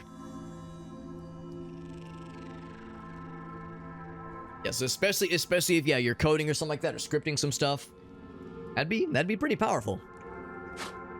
Is that a jilted lover? It is. We've already fought those before. 30 hours in. Staying wiki blind, Nerd Tears. I'm actually in the same boat, although I'm slightly cheating a little bit because of course I'm streaming the game. Every once in a while we'll get some folks that'll pop into the chat that are fairly knowledgeable about the game, and they'll kind of fill in with some mechanical stuffs. So far everyone, whenever somebody pops in that knows this game fairly well. Also, look at this shit right here. Look at all the kudzus. That's annoying.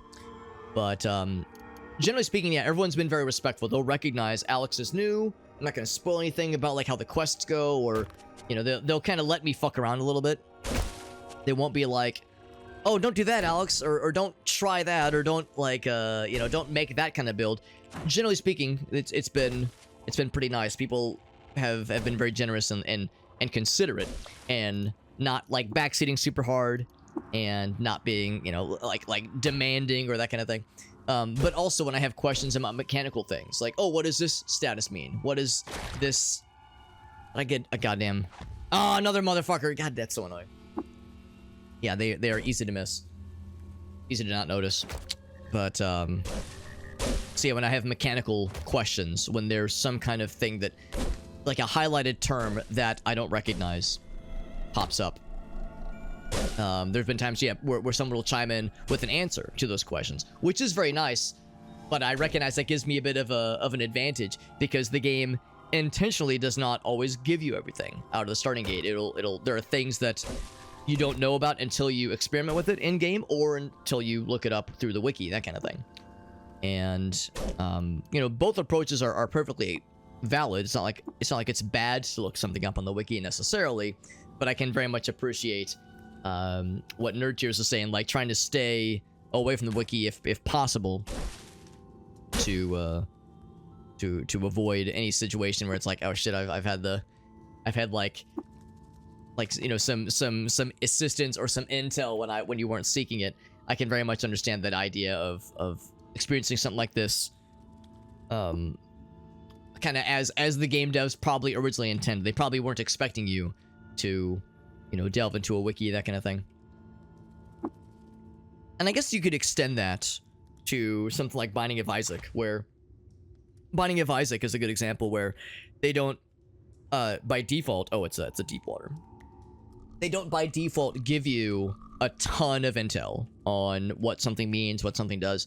The cards are a good example of that. The cards you can find in Binding of Isaac, they'll tell you the name, and sometimes, like, oh, got a level, nice. Sometimes they'll give you a little bit of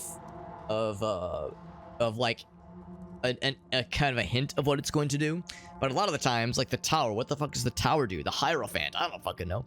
So that's where, of course, the wiki comes into play, or that one mod that gives you the item descriptions. But I guess that's the thing, like, if you have the description, especially if it's a thing you've never seen before, you're less inclined to pick it up to experiment with it. And like, oh, what's this do? Well, the description says this, this, this.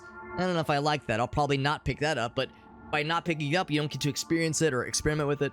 So at least I could see there being kind of a reason for or against leaning on that kind of. So I respect both approaches. You smell with smell. You smell with inspiration. You ever smell with inspiration? So we're gonna make a mouth-watering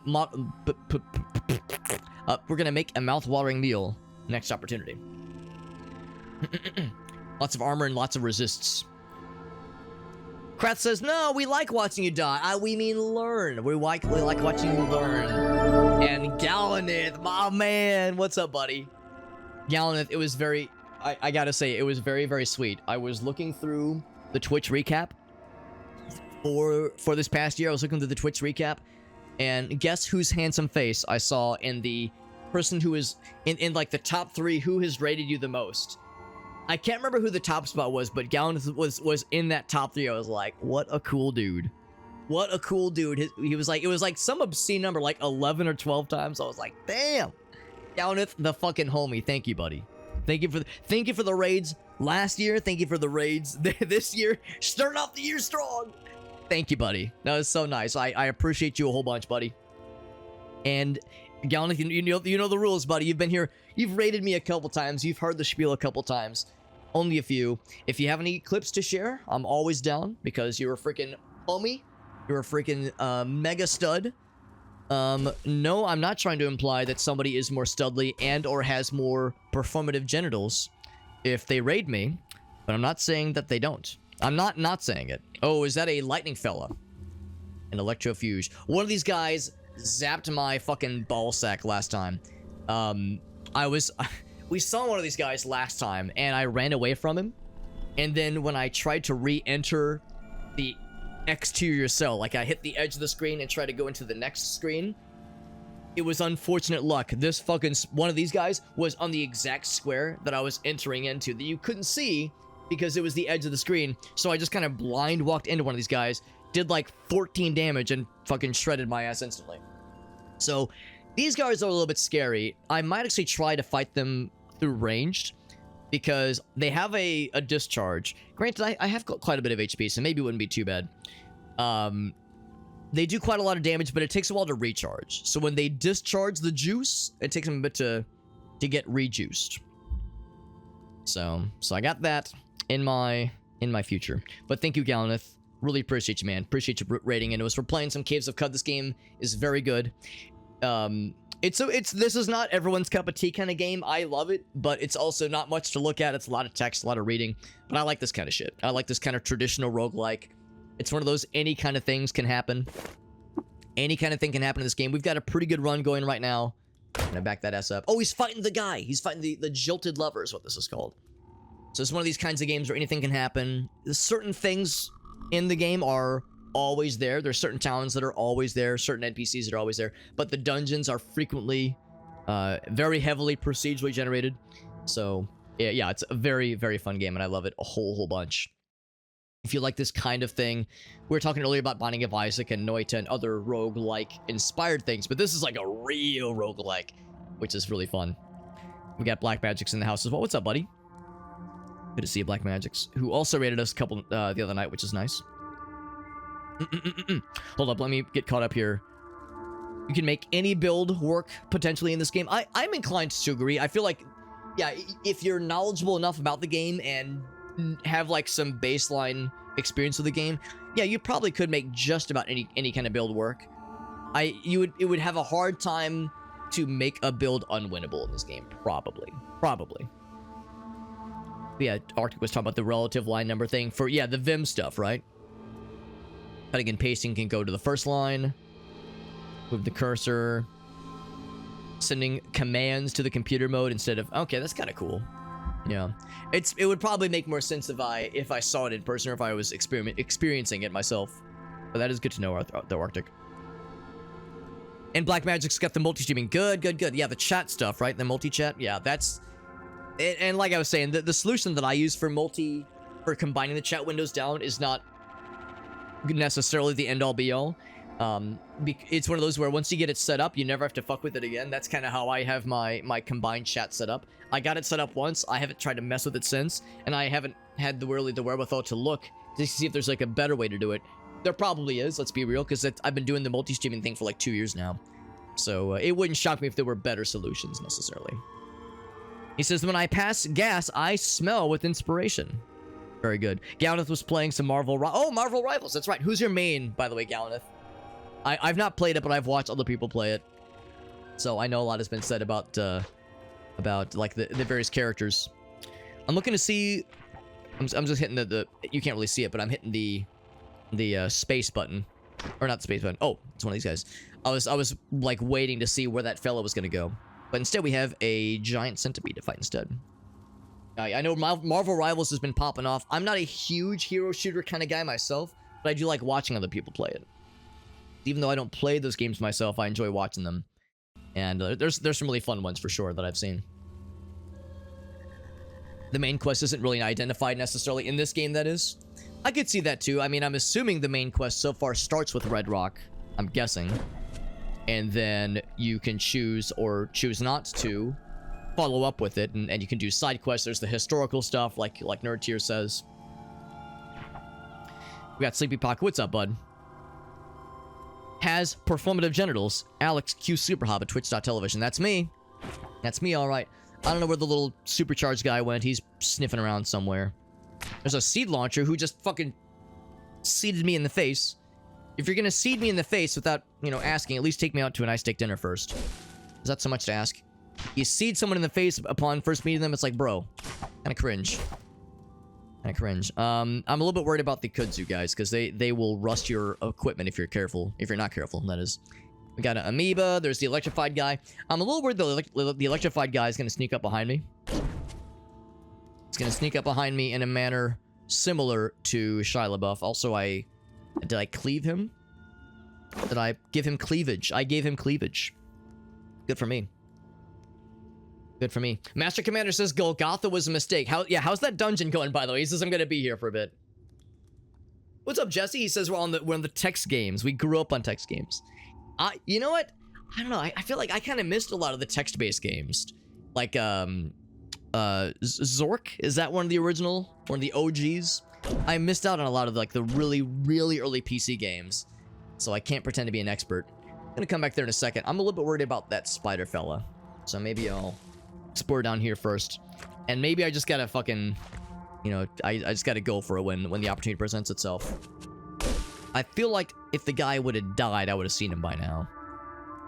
Like, I don't want to lose track of him and have him sneak up behind me. Nerd Tears says, I had 114 HP, was taking over 100 per turn, eating an herberry, and you still died. Wait, that's in Golgotha, that is? Your first true kin dude had 10 hours in, man. No cybernetics, though.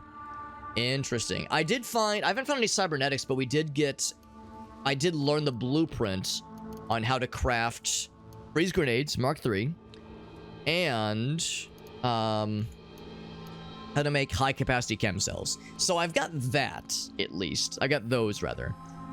But it's not, you know, it's not much. No true cybernetics yet, but only a matter of time.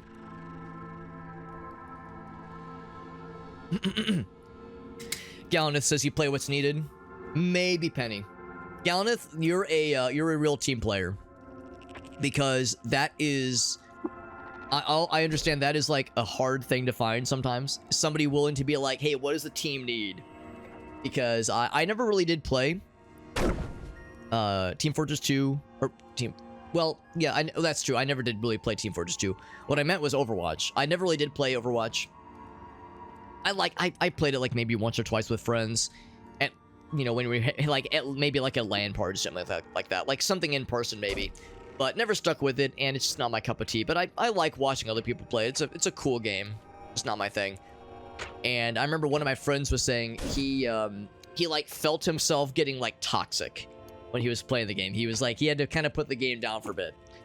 He was like, he realized the game was like making him salty when he'd be playing with the homies, and he would see a little pop-up saying like, your team doesn't have a healer, or your team doesn't have support, or doesn't have a tank.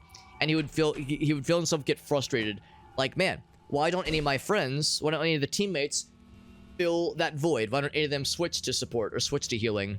And he would feel himself get like salty and get a little bit tilted over it. It's like, man, my team is sucking ass, what the hell? And it took him a while to realize, like, wait, I'm part of the problem too. I'm not switching to support or healer or tank. I'm staying DPS. You know, you have a team full of 5 DPSs and you're getting rolled, and the other team is getting the objective. Well, no fucking wonder. Of course it's not going well. Excuse the fuck out of my goddamn French. What are you? A bloody slumbering. Oh no. That's a little scary. He is injured. He is injured. Oh fuck. Oh god, oh fuck. I'm gonna not if I can help it. Anyway, I'll just complete the thought. Yeah, so he was saying how it was kind of a paradigm shift where he was like, oh man, I need to seek out opportunities like that to avoid being the problem. So Gallaneth is already a step ahead of the game, honestly. Is it Overwatch for Marvel, basically? I think, and I know it's pretty popular at least. So Zork, and also, what's the other one? He says Pals is the name of it. I've never heard of that one, Jesse.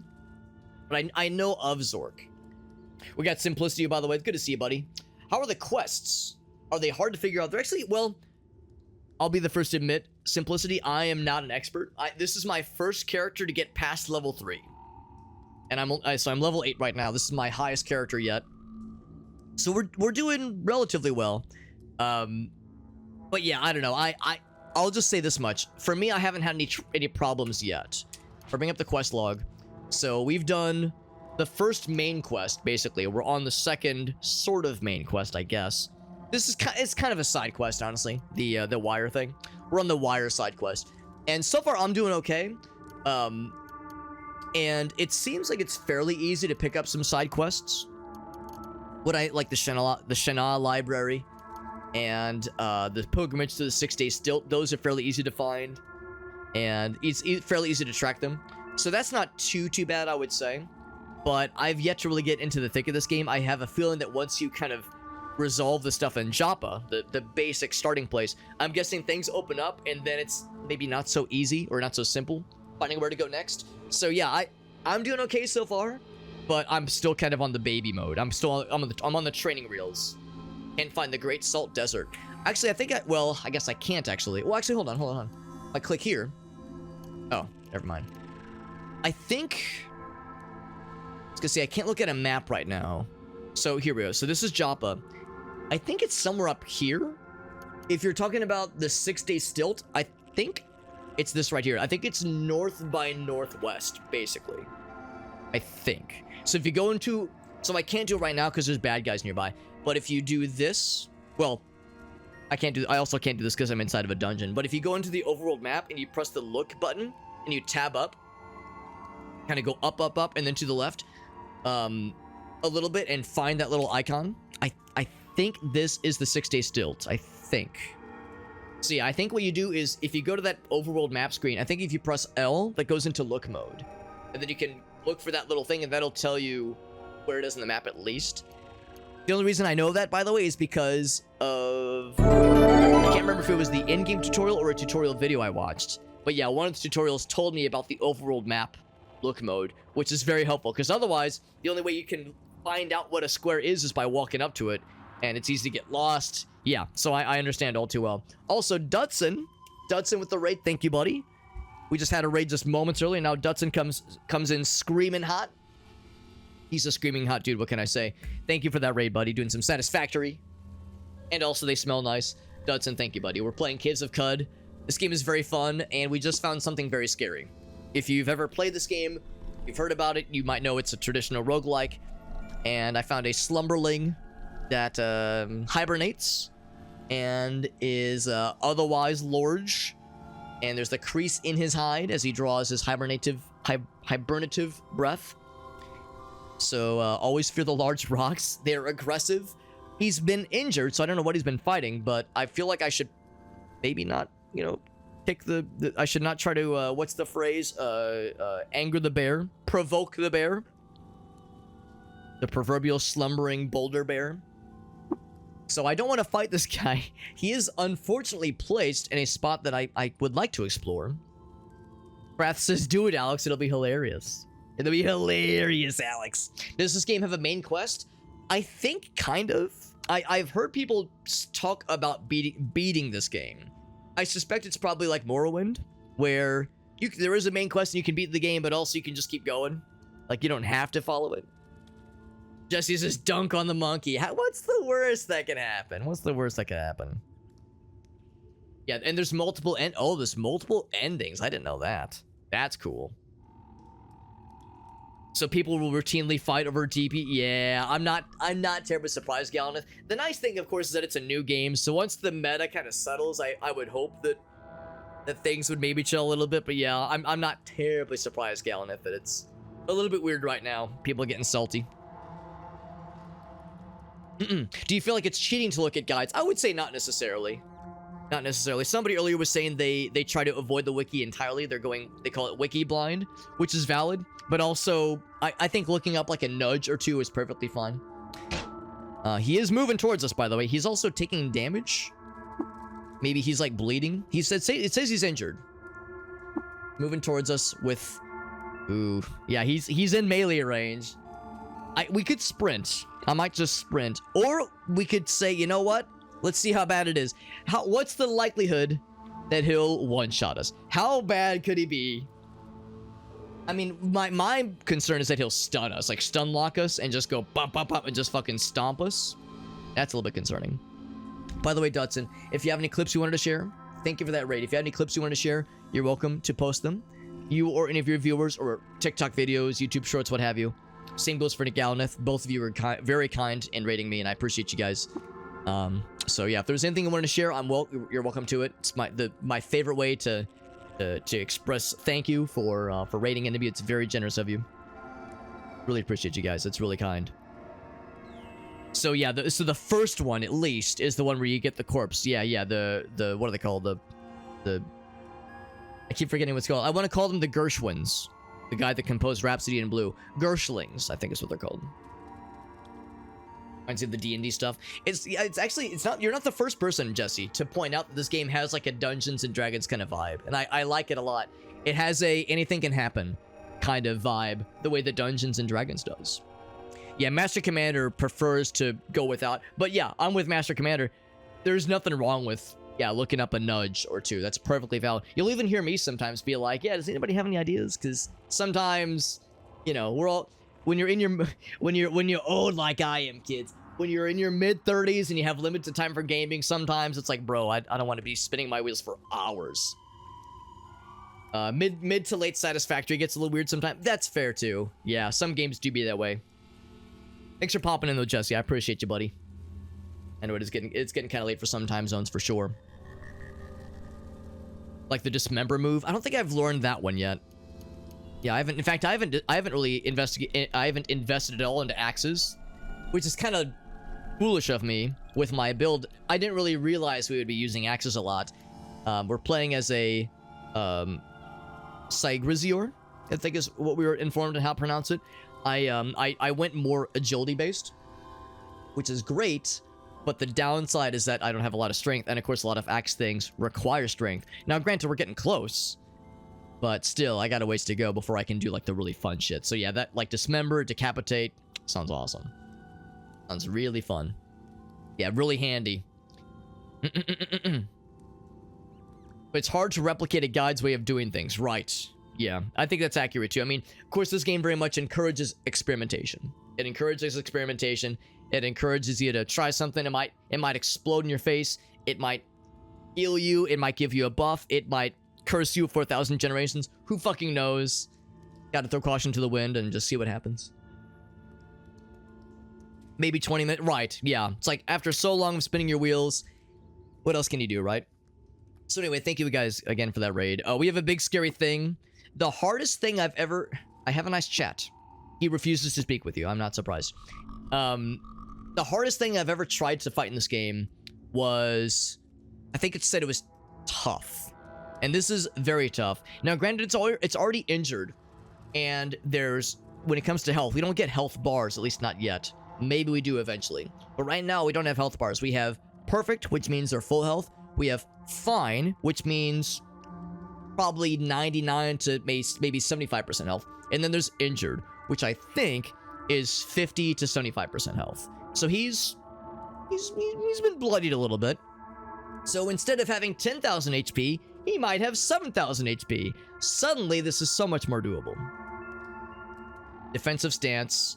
I'm gonna assume that means he's harder to beat or harder to attack. What if you help it? Well, the problem, I like where you're thinking. I like where you're thinking. Hostile means that if I get into his square, he will attack me. And base demeanor says, aggressive, he will seek me out. I know somebody said earlier, I think Turk said, if they're sleeping, they'll chill. And what we could do is sprint and just get the fuck away from him and just see if he'll fall asleep. What we could do, you know, we have big things in situations like this. So we have we only have a few of these kinds of things. We have the Uber Nostrum, which helps you recover very quickly, helps you regrow limbs in the times of scary situations. So we got a couple of like big things. We have a obviously not the grenades that we have, like the defoliant wouldn't help. The fungicide would not help. Glitter grenade sounds hilarious. I'm guessing that like helps to stun them. Those probably wouldn't do much, but the thermal grenade would probably affect him. Probably. Hot to the touch. So what I'm thinking I might do is I might try to flurry once. Is that just a bloody bat? It is a bloody bat. Maybe he'll help me. Maybe he'll help me. Now granted, I'm sure this guy fucking like does 4 times that guy's health bar in a single hit. So we'll do one flurry and see how it goes. And if he does 99 billion damage in a single round and I die, then there it is. So he hit me for, what was that, 12? All right, so what did I do? I launched into a flurry. I did 2 damage to him. And then he flurried me and did 16 damage. Okay, well, that's not great. I don't love that. I'm gonna guess... Yeah, only injured. All right, so... I could, like, spend all of my resources trying to fuck with this guy. The good news is we both did a flurry. He probably can't do another flurry. I'm gonna do another attack. And see how it goes. That's another raid from Woo. We've had 3 raids in very quick succession. Woo, you were so freaking nice. Thank you, buddy. We're fighting a big scary thing, and I'm afraid. I'm doing... What did I do? I missed. I missed, and then he did 10 damage. So, I'm gonna get the fuck out of Dodge. I'm gonna begin to sprint to really get the fuck out of here. So I'm gonna outspeed him for a bit. But I don't suffer any delusions that I'll be unable to keep outspeeding him forever. So I'm just gonna hope that he'll eventually lose interest. So I'm gonna hightail my ass back, and something just ran away. Oh shit, was it the lightning fella? You collide with some shale. You slip on the slime. Oh, we're just like, oh, it's because we're sprinting. We're like slipping around. We're bumping into walls and shit. Because we're scrambling the fuck out of it. Yeah, it's like we could spend every resource under the sun trying to fight that guy. I'm not sure it's worth it. So I'm going to... very bravely, what's the word? It's we're not running away. We are strategically repositioning ourselves for tactical advantage. We're oh yeah, that's fine. We can just get past that guy. We're just tactically trying to reposition ourselves for this thing. We can just go. All right, so we're probably okay now. So we'll just heal for a bit. Okay, so we're okay. But that was a little scary, though. That guy's a little bit scary. But thank you again, though, Woo. Doing some 12 minutes. I think I know which one that is. Is that the one that's all top-down? It's a top-down view, and it's like an adventure... kind of choose your own adventure kind of narrative game? Because that does sound... if it's what I think it is, then it looks really cool. I think it has Daisy Ridley in it as a voice actress. What's up, Cat Paul? Yeah. Caves of Quiff. There's other words that it could be. Other less becoming words it could be. Judson says, just give it a little kiss. Just give it a little smooch. A little smooch on the nose. The story about the mouse and the lions. Paul, that's right. Give him a little help. I did try to chat with him. He refused to speak with me. He was not having it. Let's see if that guy tried to chase me all the way down. I think by now he would have caught up with me. So I think we're probably okay. Oh, I'm... Okay, yeah, the sprinting did wear off. Can I see how long it's on cooldown for? It's on cooldown for another 115 rounds. So we can't sprint again for a bit. Our guy's a little bit winded. What about flurrying? Another 58 rounds on that one. That's not too bad. Yeah, but by the way, thank you again, Woo. We're playing some Caves of Cud. You've probably seen this game before. Really cool, traditional roguelike. And we were fighting a big scary thing, and that's right. Cat Pulse said it was a tactical retreat. Yes, it wasn't me running away because I was scared. It was me confidently choosing to reposition myself. That's my story, and I'm sticking to it. Also, I'm a fucking snail apparently. The way I'm just dragging this slime trail around me. I'm a slimy, salty boy. So I'm gonna see if I can get around that guy and not provoke him, as I have no business fighting him right now. Really, we don't even need to like explore everything here. We're on a quest here to get 200 feet of wire strand. We have 155. We're doing pretty good, but there's much more we're looking for. Also, my guy is just covered in slime. Look at my dude just fucking sliming it up. So yeah, so we don't need to fight everything. We don't have to kill everything. This is not a 100% kind of thing at all. We're just trying to get what we need to complete our quest. So if I am able, if I'm able to find the goods, then I'll take it. What are you fighting? Oh, he probably was fighting the bat. He dropped a stem. I will get the stem. Thank you. So I wonder how far that guy chased me. Unfortunately, we only have a torch. We don't have dark sight or dark vision, so I cannot see in the dark. So I have no idea. You know, for all I know, he could be like a few squares away from me.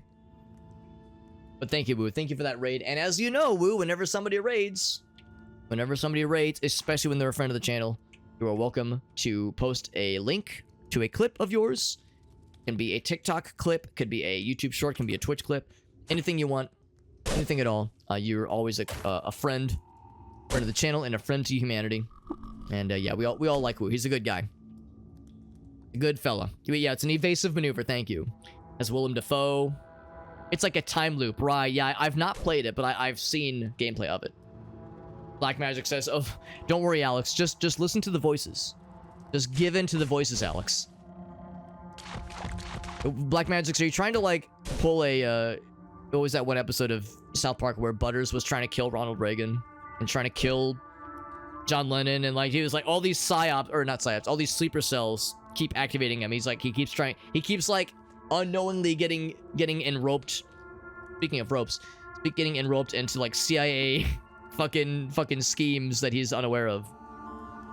Butters, Ronald Reagan's already dead. Oh, you're right. Oh, hamburgers. Black Magic's is like, just do it, Alex.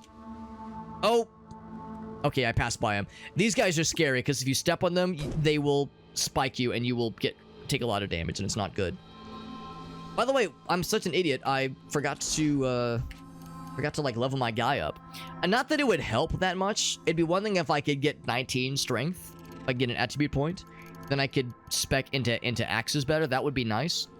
That being said, that would be nice. You know, meditate would be nice. Granted, I can't afford it, but meditate would be nice. Whoops. Oh, I can't even get into persuasion. Menacing stare. So it by default only shows things I can afford. Oh, that's not true. That's not true. It does not necessarily do that. But anywho, yeah, physic for staunching wounds, not bad, obviously. Single weapon fighting. I mean, we're well, no, we really are multi-weapon fighting right now, technically. So, because we have the torch and melee weapon.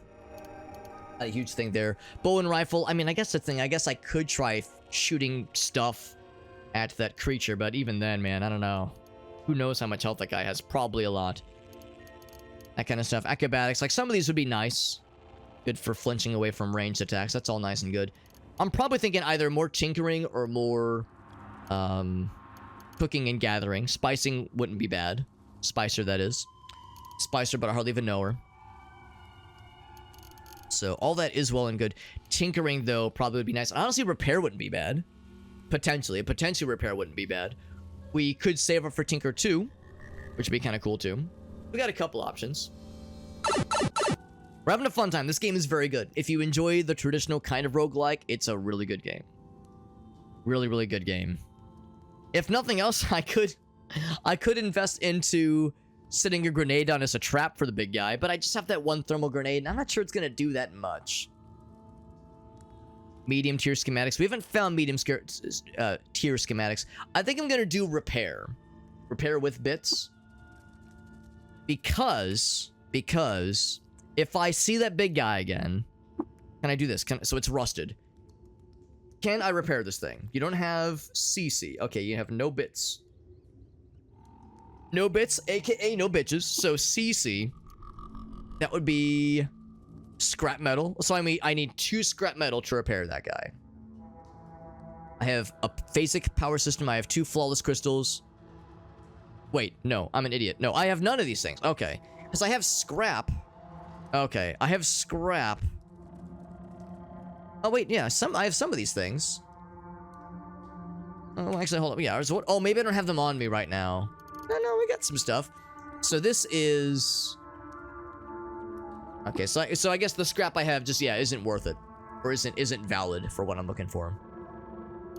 Yeah, we have metal sheets, burnt capacitors. So we have scrap stuff. I say you need bits. You need bits to... Oh, I didn't even notice my musket was rusted. Oh, fuck. I've even noticed. But nothing else I have is rusted, though. Yeah. So to repair... BD2. No bits. So I guess... Maybe I misunderstand kind of what this is getting at, then. So yeah, I have none of these things. But I have scrap. Do you know how to get bits? I have no idea. Although maybe that's what I should look at next, is maybe if there's like a thing I can do here to like grind these down, maybe to kind of wood chipper them into their basic parts or something. Maybe we need to go back to Joppa and get the workbench. Maybe there's like something you have to do there. To like convert the scrap into other stuff. That would actually make more sense. So there's nothing I need right now to repair, but it would be nice to be able to repair things sooner than later. So something for me to consider for the future. In the meantime, we have 32 skill points. Can't afford much else. Would I like to know, Shifty? I would say sure. Yeah, that's a mechanical thing that would be nice to know. If you know off the top of your head. I'm just assuming there's like a workbench I've defined. Because I've seen like smithy workbenches, that like alchemist workbenches. I'm assuming this would be one of those kinds of cases. Look in abilities. Oh, whoops. Look in ability, or no, yeah, skills. Oh, wait. Oh, here we go. So recharge your corpses. So unless you mean look in skills. Soren says go to the tinkering. Okay, yeah. So go to skills specifically. Under tinkering. Oh, disassemble. Oh, I got you. Thank you. So yeah, so I don't have this one yet. And maybe I fucked up. Maybe I should have done disassemble first. Yeah. Right, that makes sense. Or maybe there's other ways to get bits. Yeah, disassemble scrap. Okay. Item schematic plus a 50% chance to receive each remaining bit. Okay. Thank you, guys. Thank you. Very helpful. Yeah, so we got to invest into that one, too. So tinkering takes a bit. You know, obviously the original Gadget Inspector, that's great. Scavenger, repair, Tinker 1. It takes a lot of investment to get everything you need, obviously. But it seems like once you get a bunch of stuff into tinkering, as a Truekin, it seems very much worthwhile. But it takes a while to get to, so it takes several levels to get there. But it seems like as a Truekin, it is a very good idea. What I can tell. So it seems like it's still worth, even though it is expensive. So thank you, guys. Thank you for the nudge. I love a good nudge. There he is. Is he sleepy? He is slumbering. And he fully healed up. Which, yeah. So he's eepy. I'm gonna assume that there's no, you know, walk quietly. There's no stealth option that I have available to me. Attack that guy. I want to make sure he didn't, like, scare me into going into that guy's square. So I'm gonna let him be. I know better than to poke the bear. I think we first saw him up here, and there's nothing up there now. I splashed in the acid, in the slime rather. Nothing bad happened. I think I already looked up here. Yeah, that's a dead end. Okay, so that's good that he's there. A little nervous. I'm trying to give him a wide berth. I'm like, I don't want to scare him. I don't want to poke the bear. You better not wake him up. Because I think he was fighting a bat last time. Like, you better not. You better not. You better not fuck him up. Because I think that's the thing. He was fighting something else. Alright, I think the bat... Okay, he's leaving him alone. Thank you. That's scary. Okay, but yeah, that is very helpful. I appreciate the heads up on that. Alright, so... Oh, wait, never mind. That was something I fought. Alright, so this was where we first fought the bear. Or not the bear, but that creature. That miserable creature. That awful, terrifying thing. And now we're... I mean, there's probably more where that came from, let's be real. I know better than to think we're completely out of the woods. But at least we earned ourselves a bit of a reprieve. Some sap. I'll take it. I don't know how worthwhile it is. I don't know if it's that nice, but I'll take it for now. Get his ass. A bunch more of these fellers. But that's all dead ends anyway, so it gives us nothing to fight them. Speaking of dead ends... Speaking of dead ends... Oh, okay, I guess I'll fight you. Probably there was something. Probably. There was this little area over here. But that whole area is flooded with a pretty deep set of water there.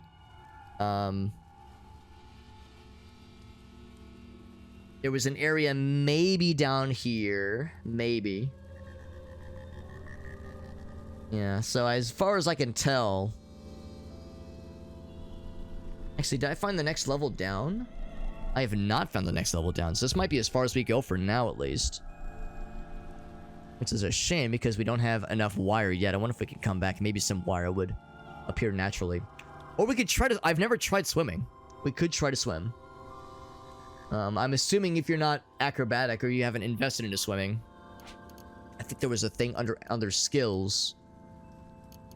Under acrobatics, maybe. Was it? Yeah, here we go. Under endurance. Movement speed penalty. Yeah, so maybe it wouldn't be too bad. I'm a little bit nervous. So... I haven't attempted it yet, just because I don't know how drowning works in this game. Let's go back here. Oh, but there's a fella. Let's go past him. I guess we'll go manually. Of course, the big guy. Probably still slumbering. There he is, still slumbering indeed. Alright. We stealth past him with the greatest of ease.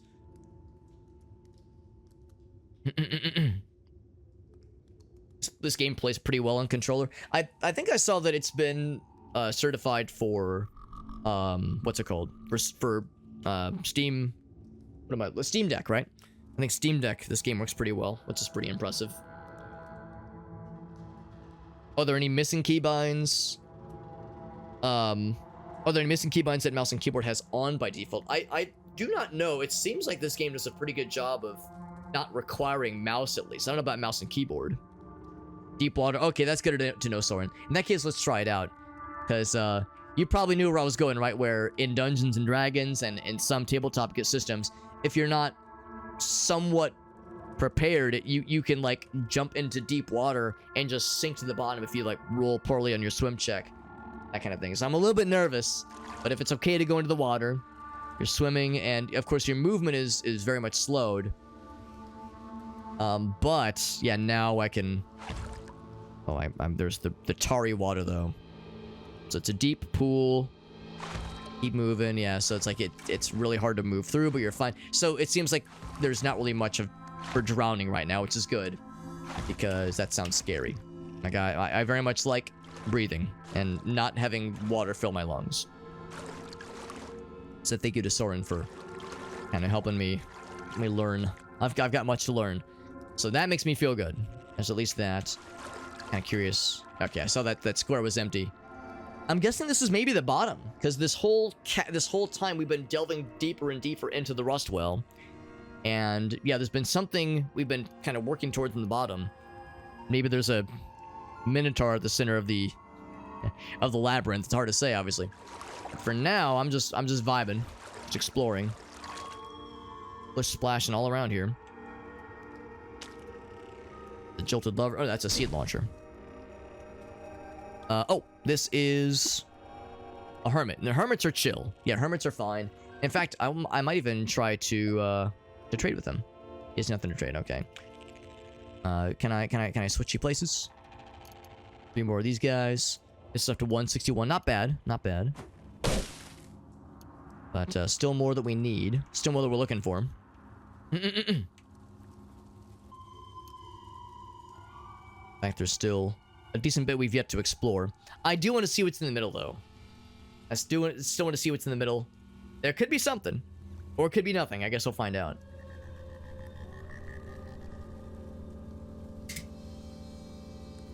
Only one way to find out, and that's by continuing to explore and being scared of giant slumbering boulder bears. Now, there was the what was it called? That the electrified spider. We saw one very briefly, and then we never saw it again. I'm guessing maybe that boulder creature maybe killed it. Maybe there was a fight that broke out between the two, and maybe he killed it.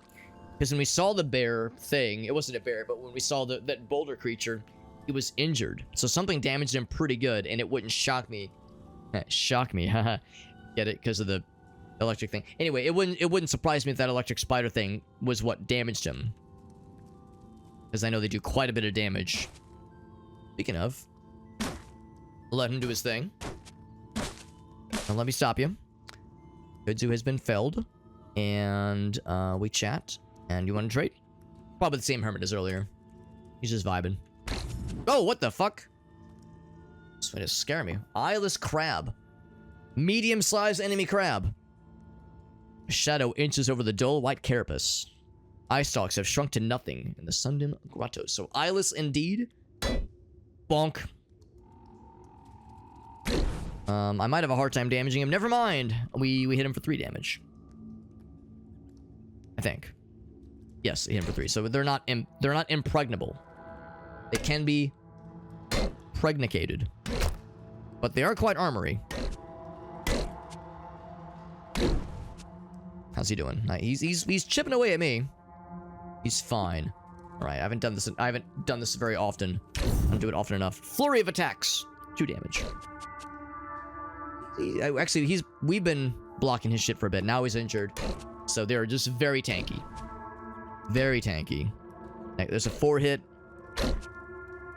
If I could wield both of my weapons and still see in the dark, I would just be dual wielding right now. But there we go, we got there. Gave us a lot of experience, relatively speaking, and no corpse, so no meats, unfortunately. Shit.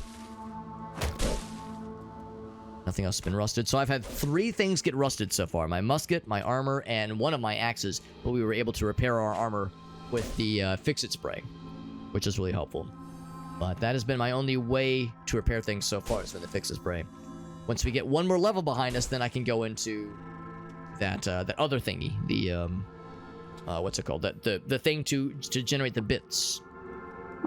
That'll be really nice when the time comes. And wouldn't you know it, I could have actually made this all easier for myself. I didn't even have to swim through the water. I didn't have to swim through the water to get here. I could have just got through all that shit and gone the other direction. So there was one direction I didn't think to explore earlier. There was that I did miss at least. A large boulder. Another one of these fellers. The jilted lovers. So now we can go back to the middle of the, what I call the middle of the labyrinth. We could also like try breaking down some walls to like see if there's anything down here, but no guarantees, obviously.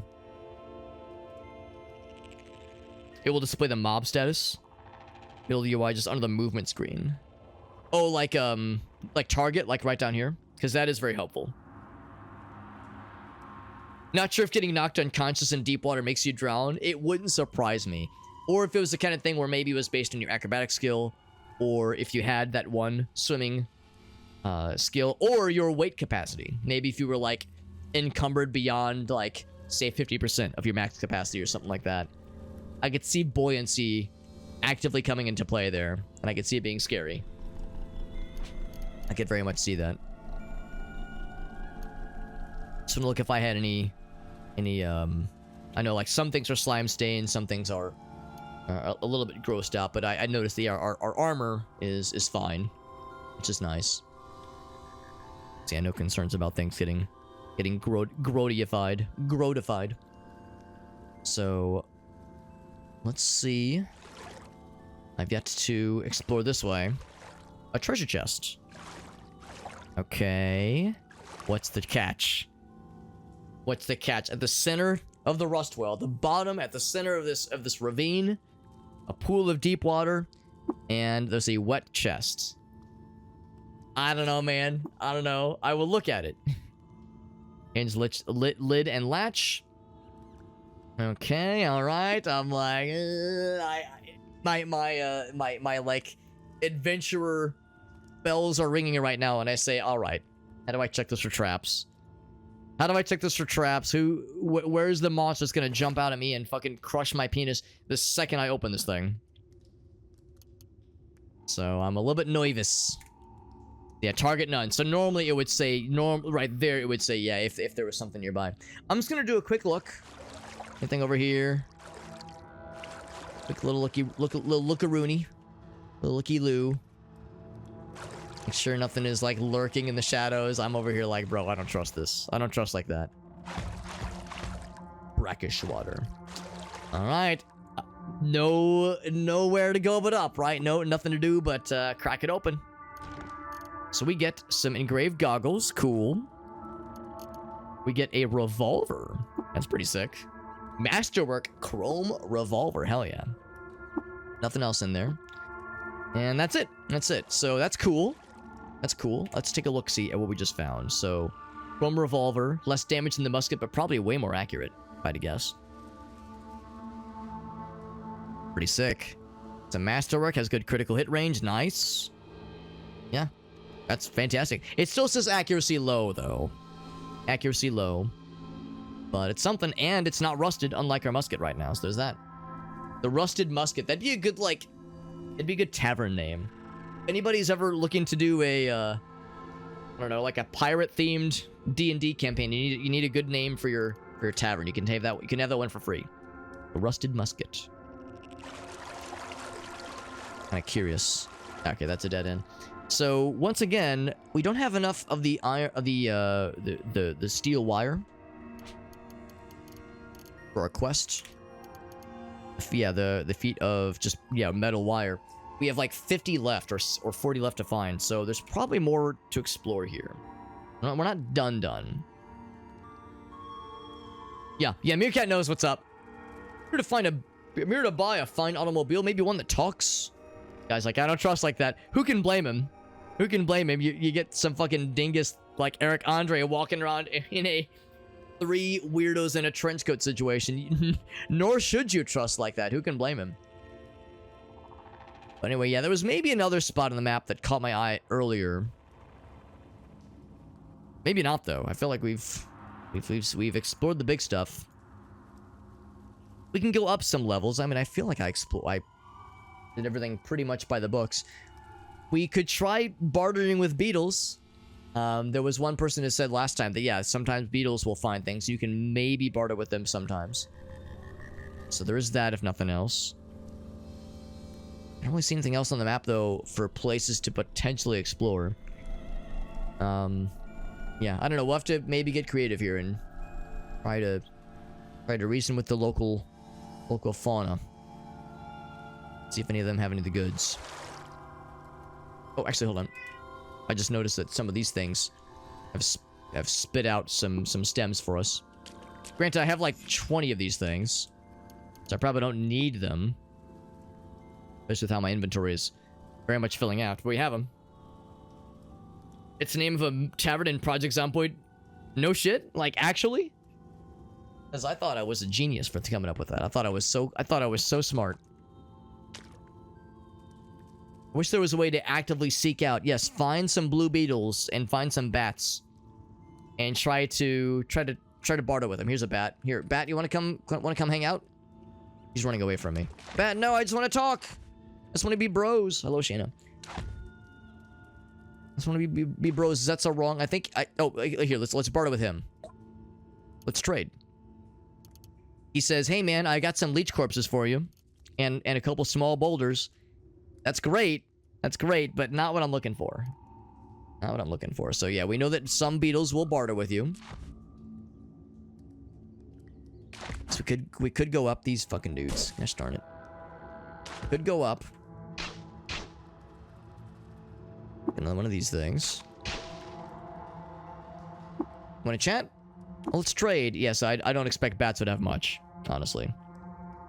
Pretty darn sure it is an actual name in Zomboid. Man, like I said, I thought I was a genius. Thought I was a stable genius, and yet turns out others have come up with this genius idea before me. Yeah. Well, we could go up a floor. Not the end of the world. I mean, I think I've explored all this. Here, I'll go ahead and get that guy real quick. But I think all this is just a dead end, yeah. Another kudzu stem. I was hoping there'd be like another floor to this dungeon, but I don't think there is. I think we've explored all the way, and we know this is like the bottom of the ravine, if nothing else. I don't know, maybe there's other places we could find wire. You know what? I think I know the answer. The answer is that there's more than one Rustwell. Isn't that it? Because I think I noticed that on the overworld map, there was more than one Rustwell. Oh, that's fine. So if nothing else... I think that's a legit option. Let's go up. So let's exit back to the overworld map. It'll take us a bit to get there. But if we exit back to the overworld map... Actually, wait, hold on. There's another blue beetle. We know that blue beetles are... Oh, maybe I'm wrong. I thought that was a blue beetle. Got here somewhere, blue fella? Little blue buddy? He's nothing. Okay. Yeah, I think there's more than one Rustwell. So that's probably what we should do. Also, I should go ahead and cook myself a little something, something. That guy's hungry. He's hungry. Cook something. We got Game Trader in the house. Game Trader, I'm glad you're here. Guys, I have a story for you. I have story time. We have Game Trader and Aaron. Oh my god, it's been written into the stars. He says, Bowser slept all day. Yeah. I think I slept until like noon. I think I slept till like noon. Well, maybe like... I think I slept till like 11, 10 or 11. Gracie got up and she had breakfast, and then she came back in bed. We both slept till like noon. It's been a very lazy day. We get to hang out with our friends, Game Trader and Game & Browse last night for New Year's, and had a very fun time. We had a very fun time. And one thing we got to do, also Aaron with the bomber friend, Switcherino. One of my favorite channel point redemptions is the bomber friend Switcherino. So Red Bomber, you did good, Red Bomber. We're proud of you. But it's now Blue Bomber's time to shine. So that's one of my favorite channel point redemptions. One of my other favorite channel point redemptions is the MS Paint Challenge. Costs like 5,000 channel points or however much it is. And the rules are somebody gives me an image, and I have to attempt to recreate that image in MS Paint in generally 3 minutes or less. Usually there's a little bit of wiggle room there, but the point is to go fast and to not get bogged down on details, and it's MS Paint, so it's gonna look like shit. Like, that's the whole fun. It's one of my favorite channel point redemptions, and we've had this channel point redemption for years. We started doing it, really, well actually, hold on. We started doing it in like June of 2020, so we've almost been doing it for 5 years, if you can believe it. Holy shit. So, it's one of my favorite channel point redemptions. And, we were hanging out with some friends last night. We had a New Year's hangout session, which was fun. And, of course, we did the usual thing, stay up till midnight, watch the countdown, all that jazz. It was nice. But we also did a Secret Santa, well, not really Secret Santa. It's more of a steal from your neighbor. Rob your neighbor, steal from your neighbor, that kind of thing. Where there's just a pile of... Everybody brings... Well, it's... Okay, here we go. It's a white elephant. It was a white elephant gift exchange. Everyone brings something weird from around the house, from around your place. Just bring something weird to contribute to a rob from your neighbor white elephant situation. Just a pile of presents, and everyone takes a turn picking something, and you have the opportunity to steal from your neighbor. Where, well, we're all too nice to steal from each other, so it was just everyone picks up something that they didn't bring, and bring something new to the table, and take out something new. So we did a fun white elephant gift exchange, and like I said, we have this fun channel point redemption. In fact, here's some examples that I have in my Discord server of the channel point of the MS Paint stuff we have. We have this pivotal scene from Dumb and Dumber. We got weird fucked up Kirby. We got this weird fucking cat who looks like a little gremlin fella. We get the boss from Dungeon Crawler. We got these happy fellows. Look at those happy guys. We got this fucking scene. So this is one of my favorite channel point redemptions. And Game Trader, our buddy Chuck, Mr. Game Trader, and Game & Browse for that matter, they have both given us some fun channel point redemptions. Some fun MS Paint challenges. So I say all that, and like I said, some of these are really fucking cursed. But I could tell that Chuck really enjoys the MS Paint challenge. I know he always enjoys them. They're always fun, and I enjoy doing them too. So anyway, we did this white elephant gift exchange last night, and so there was a couple exchanges that were. Hold on, got a cat hair in my mouth. There were a couple exchanges. Here we go. Here, don't spoil it. Don't spoil it.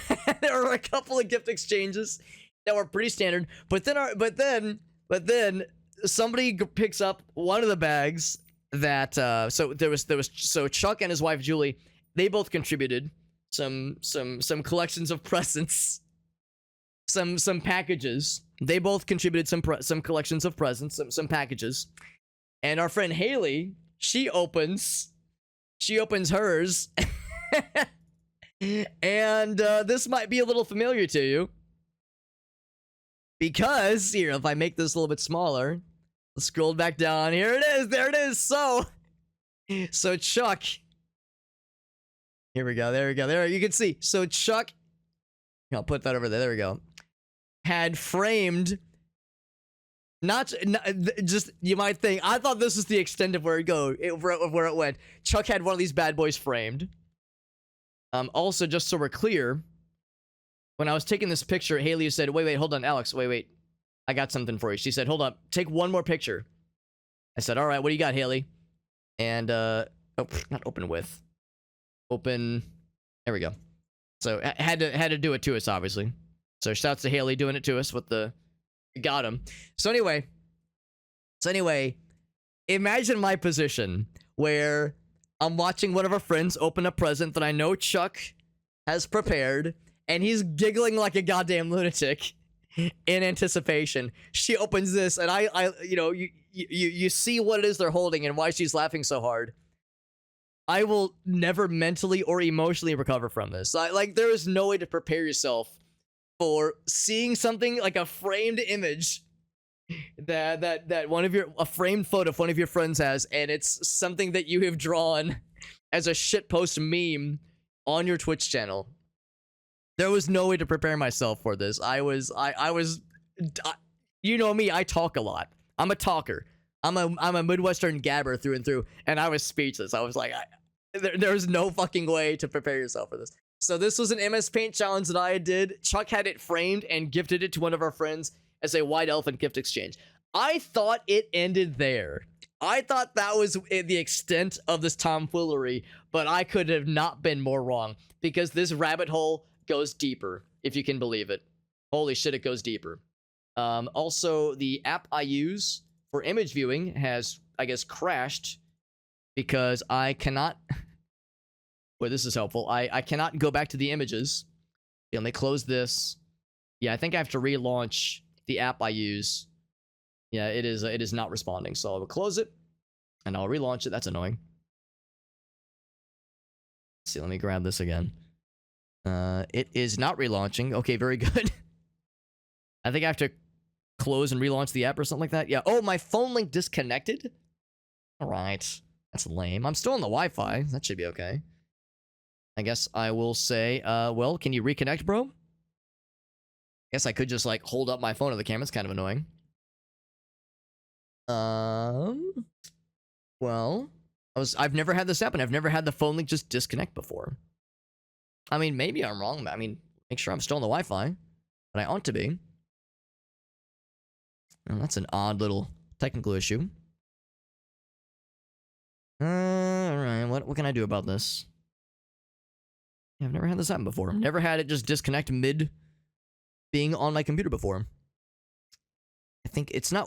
Hold on, what's the name of the smartphone app? There's a smartphone variant. Is it Windows Link? Let's look for Link. L-I-N-K. Link to Windows is what it's called. Yeah, it's because it's just not syncing. Not syncing. Well, that is very annoying. Of course, the app shits out the one time I'm trying to show something on stream. I guess I'll close it. I'll quit it manually and relaunch it. It is not closing manually. Okay, Task Manager, you know it's legit. You know it's real when I'm busting out Task Manager. It will not close. God damn it. Annoying. Annoying, but wish I could say I was surprised. It's called Phone Link or Link to Windows. Yeah, this I can kind of one hand the number of times I've tried to mess with this on stream. I will. All right, the app is dead. It has been killed. It is kill. And now I relaunch it. Let's see if it's on its base. Oh, it launches with no issues. All right. So anyway, to resume the story. So the White Elephant Gift Exchange. The first one was the framed one we just saw. I'm gonna open all these now since the link is currently active. I cannot trust this app to be on its best behavior twice in a row. So I'm gonna open all of these. All right, so let's resume the story. So this is the first one. Our friend Haley opens this. And actually, it was a like a wrapped bag which had a couple like packages in, a couple presents. This was the first one one of the first ones she opened. There was a couple other odds and ends. It wasn't just a frame shitpost. There was a couple other fun things in it. But yes, this was what she opened. And again, this was very much a framed MS Paint challenge that I'd completed maybe a week or two prior. And I thought this is the extent of how deep this rabbit hole went, and I could have not been more wrong. So turns out there was more where this went. So I close this, or actually I'll just leave that open. And she continues to open a couple more things, just a couple of other like kind of fun little odds and ends. But then she retrieves this one. This was a deep cut.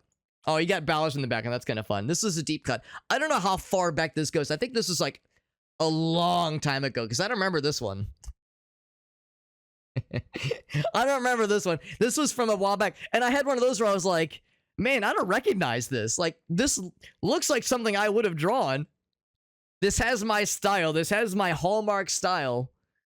And of course, we all recognize the original variant of this image, where it's depending on how you look at it, it's either not a duck, but like, I don't know, some long-beaked bird fella or a bunny.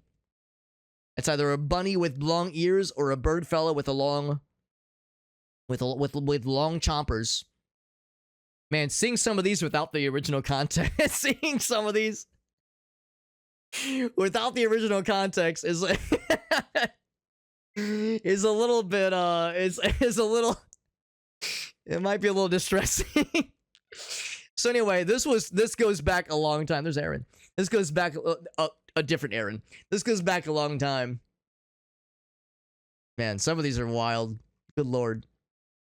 So anyway, yeah, I saw this. I was like, I recognize the source image, and this is how I do these kind of MS Paint challenges. So I was like, I don't remember this one, but I think I did this. So this was another one that Haley had opened. And then she opened a couple of other things from this one collection of packages, and that was it. And I was like, whew, okay. We're done with the goofy MS Paint challenges being framed as gifts for friends. And I was like, man, that's fucking wild. I mean, it's very flattering. I'm flattered that Chuck found them so entertaining, so as to gift them to friends. And the whole room was just cackling like hyenas. We're all laughing about this so much. And I was like, man, that's fucking wild. Chuck framing these and gifting them to friends as like white elephant gifts. Fucking genius. And also endlessly flattering that my dumbass MS Paint challenges are funny enough. Oh, don't worry. There's more. Was funny enough to you know, and entertaining enough to be white elephant gifts. So then it goes on to Game and Browse. It's his turn to open up his collection of white elephant gifts. And he opens a couple things, and a couple fairly normal things. I think one is kind of a funny collection of soaps. Funny collection of like bars of soaps. And then he opens up, he picks up a package that is wrapped suspiciously like a frame photo and pulls out this fucking winner. So and it's funny because we were just talking about the Blue Album. This was fairly recent. You know, if I scroll down, this was from like a few weeks ago, honestly. We'll probably pass it. There it is. So we did this one back in October. We were talking about the Blue Album earlier. Aaron was actually wearing a Weezer shirt. He was wearing a goddamn Weezer sweater. That's right. So, and yes, it's get it? It's Weezer. So, also, I cannot zoom in more. I think the app might have crashed again, which is very cool. It's really cool. I like that a lot. Love that for us. So anyway, or maybe if I do this, maybe I say open with photo viewer. I thought. Well, anyway, yeah. So for whatever reason, I can't zoom into this one. But yeah. So it's Weezer on a blue Wii. Yeah. Because in the original image, you can see what's going on here. So he opens up that, instantly starts cracking up, and I'm over here like this, like, oh my fucking god, there's more, there's fucking more. And once again, what they always say, great things happen in threes. I thought this was the extent of it. But then the coup de grace, which fucking destroyed me. The coup de grace that fucking sent me to the nether realm. The one that fucking banished me to the shadow realm for an eternity. He opens up one more package and it's this one. Of course it's this one. Another deep cut, by the way. This gotta be a deep cut. Because I know this. I know I drew this. I know I do this shit, but I don't remember drawing it. This was like years ago. So, and to top this all off, I am a big, well, no, I'm not big, I'm short. I'm a short, smelly, basement-dwelling Sonic fan. I love Sonic. I love Sonic Adventure 1 and 2. I'm all about the Sonic memes. I love the Sonic memes. I love the Sonic degeneracy nonsense. I love the shit posts. I love stupid shit like this. I've met one person in my life that is more into Sonic shit than I am. I know one person and one person only, and it's Aaron's wife, Helen, who unfortunately could not be in attendance at this White Elephant gift exchange. She was at like a family obligation gathering where she couldn't really get out of it. It was unfortunate timing, so she had to be at the family thing, and she texted all of us Happy New Year. She wanted to be there. I know it made her sad she had to miss out, but I think Chuck was like, all right, I'll have something planned that I know she'll love. And Helen is, and she's still out of town. She'll be returning, I think Aaron said, on Thursday of this week. And and Aaron's like, all right, so she hasn't seen this yet. She hasn't seen this, and Aaron's like, how am I gonna do the reveal? So he's scheming on ways to like place this somewhere without mentioning it, just having it somewhere, maybe on the kitchen table, maybe the dining table, maybe the kitchen, maybe the master bathroom, maybe the bedroom. Who knows? Just sitting on the bed, maybe under the Christmas tree. Who knows? So Aaron has been scheming on ways to do the big reveal on this wonderful piece of decor they now own forever. And whether or not they want it, it's in their ownership. And who knows? Maybe we'll see this again next year in our next White Elephant gift exchange. Maybe this will pass on to the next lucky owner. I cannot describe to you the emotion, the series of emotions that came over me when I saw Aaron and our friend Haley open these framed MS Paint Challenge masterpieces as White Elephant gifts. Like I said, it's flattering. I'm flattered that my stupid MS Paint Challenge or MS Paint Redemption thing that we do here is entertaining. I'm glad that I'm flattered, and I'm like very grateful that people enjoy it. I was telling Gracie after we were driving home, I oftentimes get in my own head about the channel point redemptions because I realize that they can take a while sometimes. You know, the MS Paints, it takes like 3, maybe 5 minutes for me to do them. Usually there's a little bit afterwards of like saving the image off, putting it in the Discord server, describing where to find the images. Because for anybody curious, you can always find more of these things. You can always find more of these things in the Discord server. You saw it earlier. I was looking through them earlier. So if you want to see these things, you want to see all of them in all their splendor, they're all in the Discord server. It's free to join. The link to it is in the Linktree page there. It's got all that jazz in there. And there's some winners in there for sure. There's some real winners. There are also some questionable things in here, but they're all in there. So I'm flattered that some of you at least find these entertaining. And like I said, I oftentimes get in my own head about these because I realize they take a while. Some people are more interested in watching the gameplay. Some people are here for the games, and they see the MS Paint Challenge as like a distraction from the gameplay. So I'm flattered that people enjoy them. And good Lord, there was no preparing myself for people opening these as physical presents, and it fucking shreked my entire ass.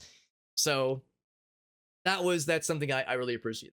So yeah, I'll remember last night for a billion reasons. We had great friends, we had great laughs, great camaraderie.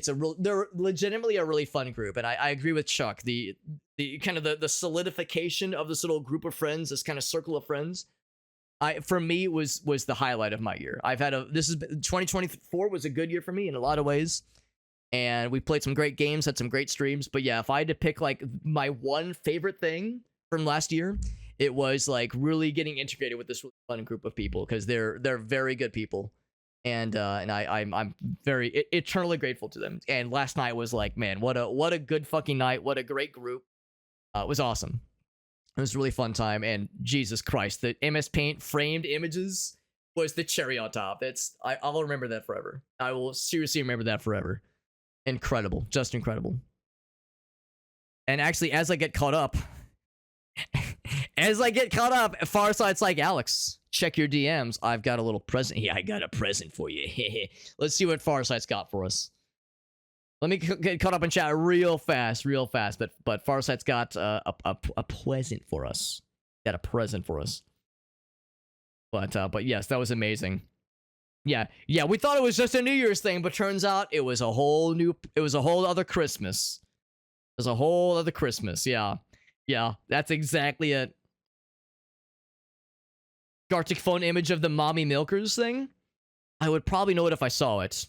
Oh, one from your games, right? Framed on her wall. It's kind of the equivalent. It's the MS Paint equivalent of playing TKO with your friends, and then at the end of the round, someone buys one of the shirts, because that's always the thing. You have the option to purchase one of the shirts if you so choose. But wait, there's more.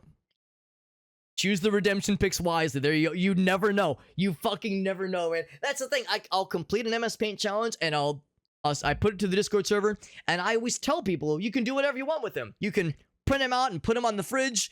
You can look at them. You can and appreciate their beauty. You can set them as your phone background. You can do whatever. Little did I know that Chuck would take me up on that as a challenge and say, motherfucker, you wait. Just wait. What I got queued up. Yeah. Incredible. Just incredible. Opening task managers like pulling a gun. Yeah, honestly, you know it's legit when you have to pull out the task manager on an unresponsive app. Good lord. When people picked up... Well, yeah, and like Chuck said, it was a steal from your neighbor. It was a rob your neighbor white elephant, and the universe... Everything just kind of fell into place. The universe allowed for that to just happen, where everybody just happened to pick up the right kinds of things that really were fitting for the situation at hand. Our friend Raven, she got a really cool vinyl record she absolutely loves. Our friend Haley got a couple of other cool things that she was very much into. Chuck got our white elephant, which was so fucking stupid. It was a deck of playing cards that were Extreme Sports Mountain Dew playing cards. And it was like a deck of cards, like what's it called? I don't know. Queen of Hearts, Ace of Spades, like that kind of playing cards. And but they were all like Mountain Dew, and they're all like extreme sports guys and gals, like snowboarder, so and so, and they're all like chugging Mountain Dew. It's so fucking 90s, dude. I got so excited when I found it. So and Game Trader got that, which is honestly, out of all the people, Chuck is the most appropriate to get that deck of cards, because he is a card collector. So like sports cards collector. So it's perfect. It's perfect. So the universe just conspired to have everybody just happen to get the perfect matchup. I'll show you mine. Our friend Kate. So hers was the least conspicuous packaging. It was all in this bag. It was the least conspicuous package, and I think Aaron said it best. It's like the Holy Grail in Indiana Jones, where it's like you see the shiny Grail, you see the shiny, beautiful, pristine Grail, then you see the shit-covered, rusted, bird shit encrusted Grail. You go, which one should I choose? So, not to say this is bird shit, obviously, but this was like the least assuming. And our number was last, so we had the last draw, so to speak. So I was like, all right, what could be in here? I'll show you, dear viewer. And no, the present was not a bag for your dice, although, let's be real, Let's be real. This is a really good dice bag. If you're looking for a dice bag, this kind of thing's perfect. I'll show you. It's this. No, I'm just kidding. Wouldn't that be funny though? Wouldn't that be funny if I... No. So here it is. It is a Arju boy. If it'll focus. An Arju boy. So an Arduino. Am I saying that right? It's this thing. And it's... At first I thought, oh, is it like a... I thought it was like a Christmas ornament at first. I was like, oh, that's cool. That looks awesome. That's like just a fun little fella. And then Kate's like, no, that's like... You can like... Hold on. Hard to... That in frame. Turn that bad boy on. She's got Bejeweled loaded up. Got Bejeweled on there, and it works. Here, I would like to. Here, I'll just cue it up. You can play Bejeweled on this thing. It's like the size of a goddamn business card. You can fit this thing in your wallet, and it's fucking awesome. This is so cool. So, man, man, what a perfect night. What a goddamn perfect night. And at first I was like, oh wait, it's so thin. Thin it is. I was like, how do you charge it? It's like, where do you put the AA? She's like, AA's. AA batteries. Oh, of course you kid, Alex. Got that charging cable on fleek. Plug that bad boy in. Plugs in the bottom. Easy peasy. And she was like, yeah, and actually there's like upgrades for it. Right now it has the one game loaded up, but you could load more. There's like a Mark II model that has like a bunch more storage space. People have like gone crazy with the Arduino stuff. So yeah, that's cool as fuck. Amazing. Amazing. It was a good fucking night. It was a good night for MS Paint tomfoolery. It was a good night for just fun revelry. I'll remember last night forever. That was such a fun time. Such a fun time. All right, let's get caught up on chat here. I know I keep falling behind. I keep yapping. I keep gabbing. That's what I do best.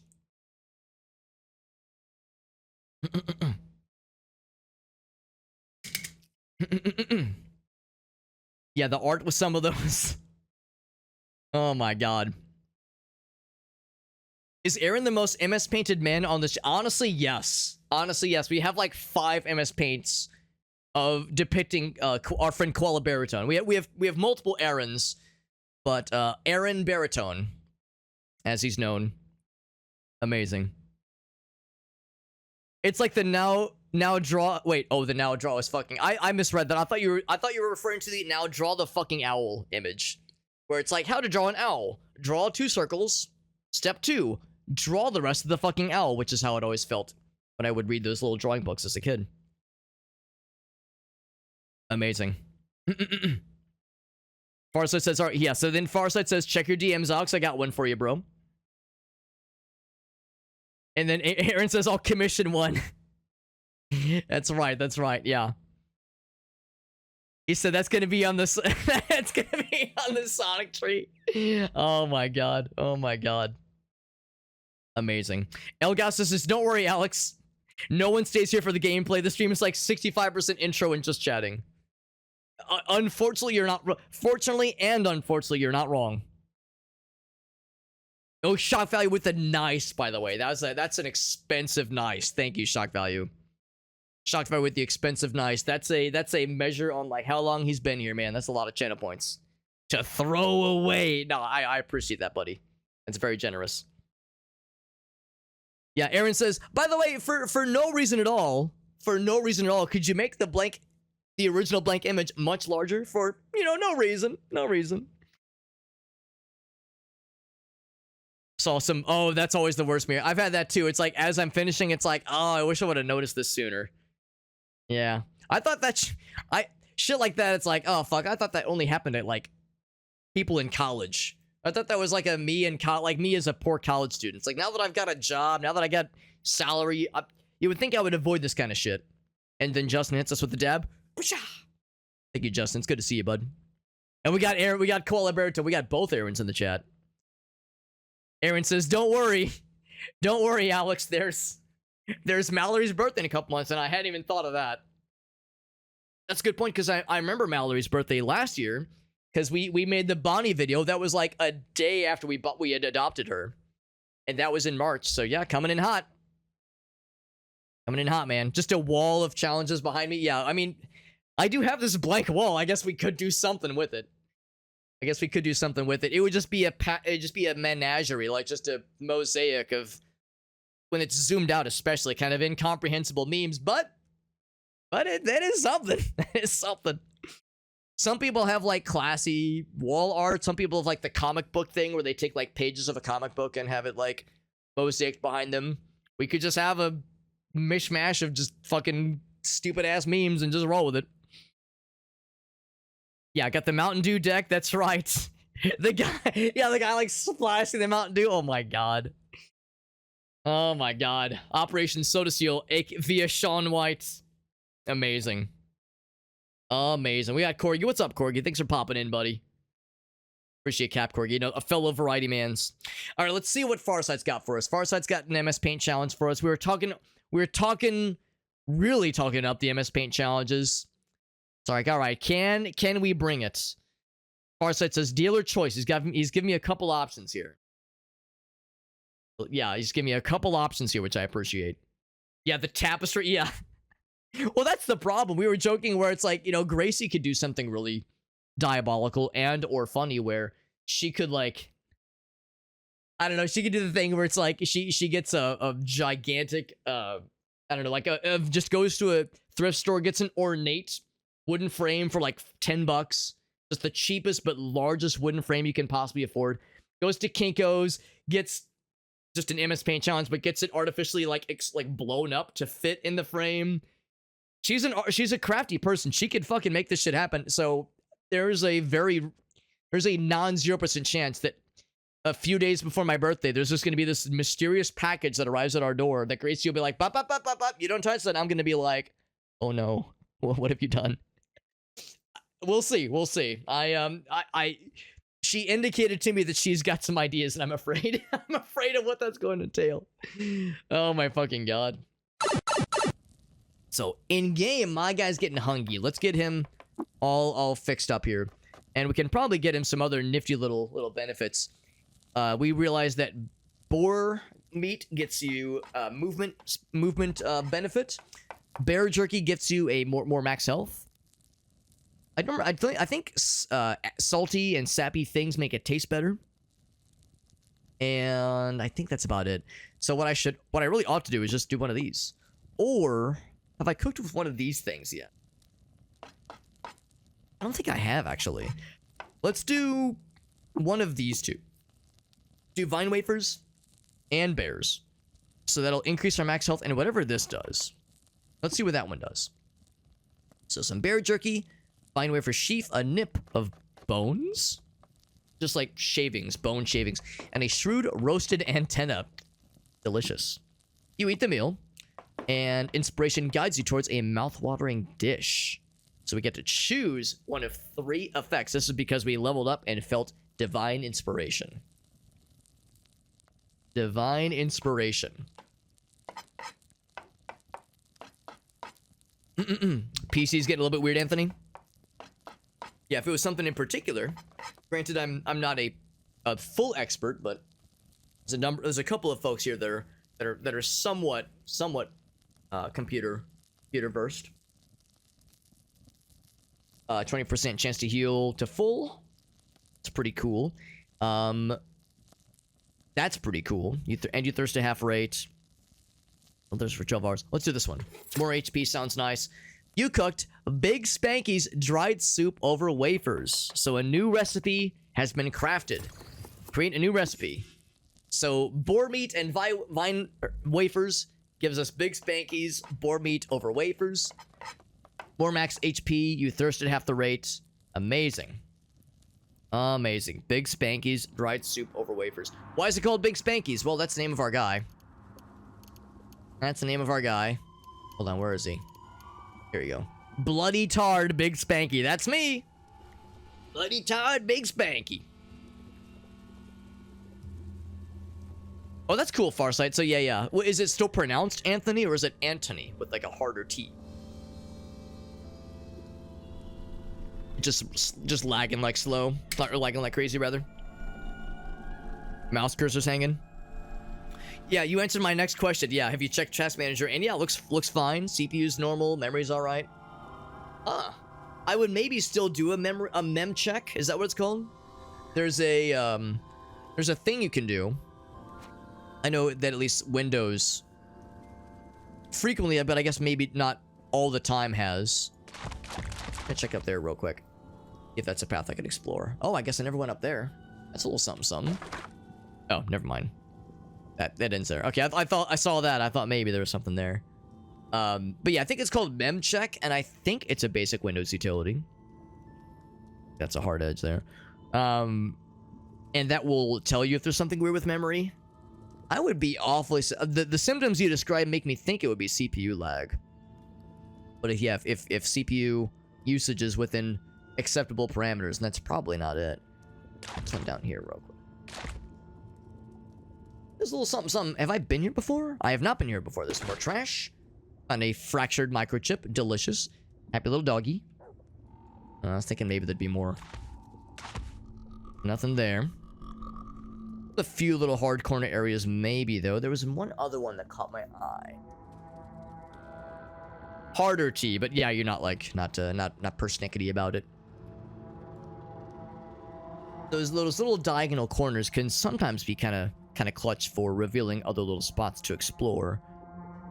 But one here, but I think I know the answer. I think that's just a...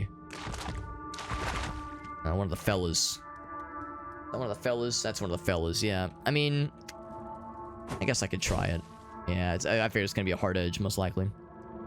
Try to avoid fighting those guys if I can help it. And I think I went up there already, because that's revealed. Looking for any other hard corner situations. This one might be something. Step over here. It's just sugary asphalt. Nothing. Boring AF. I'm almost convinced that that one's a dead end already. Thing else. Looking for any other hard edges to try. Or not hard edges, but those corners you can kind of diagonal into. Oh, I keep calling them hard edges. I don't see nothing. I think that was the extent of it. Okay, so let's go back to the top floor then. Or keep going up towards the top floor. Because I want to go into another Rustwell. I think there's multiple Rustwells. So you don't have to get all 200 wire, metal wiring from a single one of these. In fact, I think I can go up now. There we go. So with this, where are we right now? So we're right here. I say L and go here. There's more Rustwells, more Rustwells. So yeah, there's more where that came from. So I will go this way, and then we will dive in. We'll try to find more stuff. And look at that, right from the get-go. Bam. Another one. We picked up 3 more wet wire strands. We have 164 out of 200 needed. There we go. Yeah, it kind of looks and smells like CPU lag. Yeah, exactly. Yeah, you would think that CPU performance would give it away. You would think CPU performance would, like in Task Manager, would give away some shenanigans. But it sounds all right though, honestly. Already tried safe mode. Yeah. Make sure the heat sinks are okay. That's a good idea too. But yeah, you would think it would overheat fairly quickly. So yeah, I'm with you. You would think overheating wouldn't be an issue, but Chuck raises, or Game Trader raises a good point. If it is overheating, that is something that could happen. In my experience, when a CPU is overheating, the computer will like shut itself off fairly suddenly. Like after being running for a while. Is that a baboon? That is a baboon. Multiple baboons throwing their small rocks at me, and they're running away. But eventually we close the gap. Close the gap eventually. They give us a surprising amount of experience. 25 is way more than I would expect. So yeah, I would say that's a good idea. Is check the heat sink, make sure it's still properly applied. Yeah, which is a pain in the ass. Obviously, it's a pain in the ass cracking it open and doing that whole rigmarole. I know it's no fun, obviously, but that's a good next step, I would say, for sure. He critically hits me for 2 damage, and now I'm bleeding. That's rude. Also, these big guys are actually kind of scary. We fought one of these guys once, and they kind of fucked me up. But this one's easy because we're level 8. Last time we tried fighting one of these, we were like level 3. So I think it's because he hurled a boulder at us and it did like 12 damage. So I think that's why. Whereas now, I mean, they're still hitting us. They're still hitting us pretty good. But we're also hitting them good. So there we go. Yeah, they hurled a boulder at us one time and it fucking did like 12 damage. That shit sucked. Took me down to like 2 HP. We still lived, but it was scurry. Also, video drivers. Not a bad idea. Not a bad idea. Yeah, just to be sure.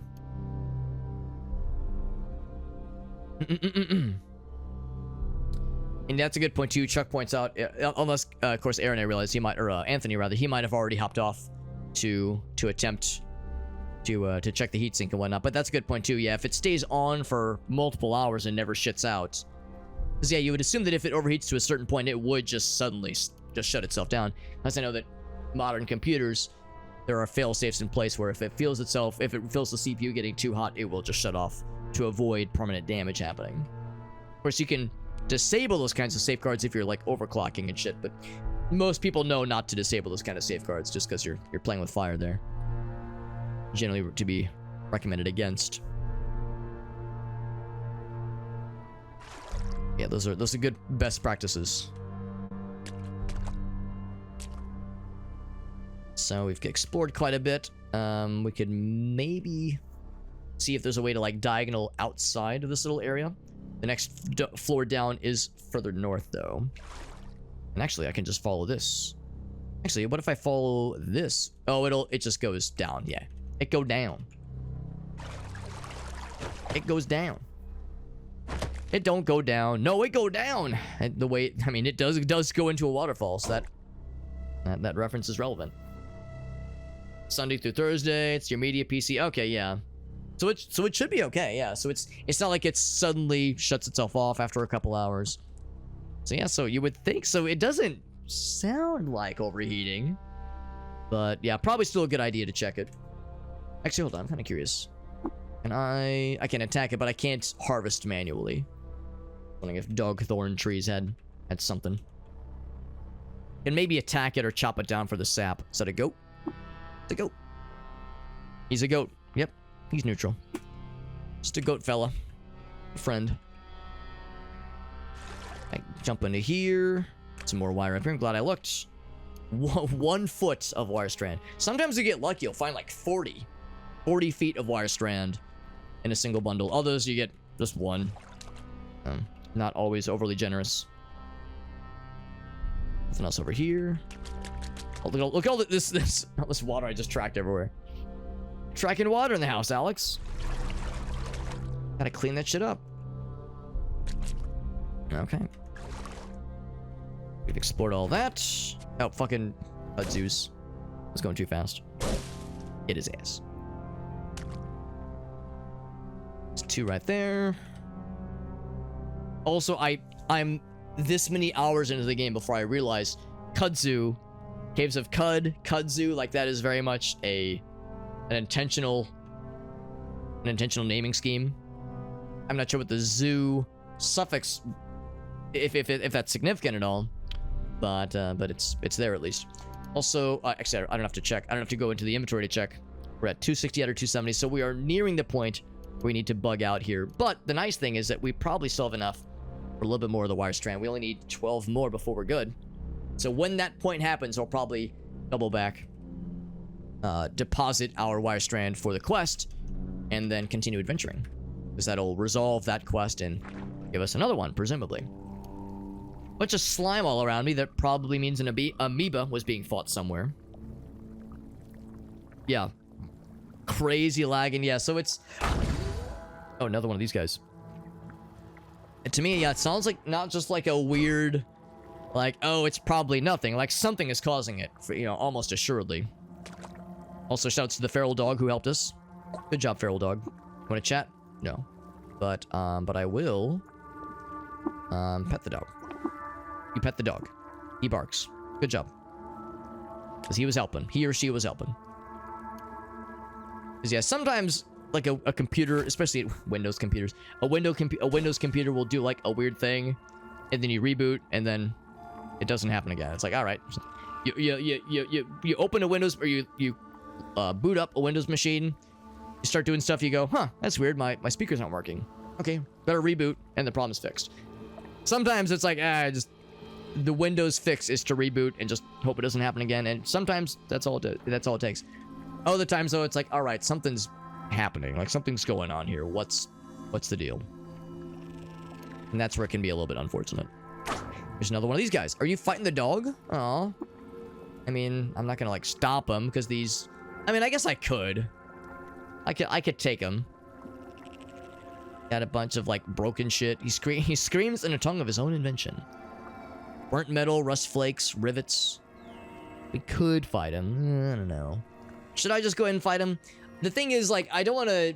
I feel like I should not take fights that are unnecessary.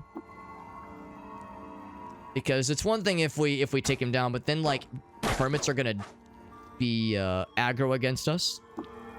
Like, or rather, they're gonna dislike us more on average. And I don't know if I want to have like future hermits dislike us, because what if there's like a crazy high level fella we find later on that's like, I saw what you did to my people, prepare to die, and it's like, oh fuck, now I'm in it now. So oh, my torch burnt out. Doesn't happen in a minute. It's my second torch to ever burn out before. There we go. Yeah, I figured you probably already tried it. Anthony, you strike me as someone who is fairly knowledgeable when it comes to that kind of stuff. So yeah, it's like you probably tried a lot of the standard things. Yeah, it's like the usual first attempted things are like we've already progressed past that step. Yeah, and Chuck's over here like, go for it, Alex. Fight everything. Oh, the dude lost.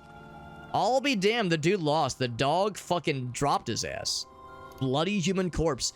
I was actually secretly hoping that he would maybe have like, he would drop something, right? I was hoping he would drop, I don't know, some of the scrap he had on his person, he or she had on their person. But no such dice, yeah. That's the dog. No, that's not the dog. This one's in perfect good shape. And he's friendly. That's the thing too, if I attack the dog, well, no, I wouldn't attack the dog, I would attack the guy. That's perfect too. So yeah, I don't know where the dog went that fought that guy, but they did a darn good job. Got them both. Says I'm knowledgeable on many things, but not computers. Well, I would posit that you're probably more knowledgeable than you might think, or at least relative to others. I'll say it this way: if there's many people in the chat right now that are probably one of your families, if not your one de facto IT person for your family. If your mom or your dad or your grandma or someone's like, oh hey, next time you come over, could you help me with my phone? I was trying to write an email and I got an error and I don't know what it means. And then you go to their house, open up a computer, and you go, Grandma, you can't send an email with Microsoft Word. I'm sorry, Grandma, you can't. No, you gotta go to Gmail. Here, no, you go to Internet Explorer. We've all been that way. So Anthony, I'd be willing to bet, with that as the baseline, you're a goddamn genius. You are a well-honed genius. And this is not to say that like, oh, haha, old people dumb. Listen, I get it. For all of us younger people, we're used to this shit. For people who have been around a minute, emails and word process, that's new. It's relatively new to them. So I get that. I will be that way eventually.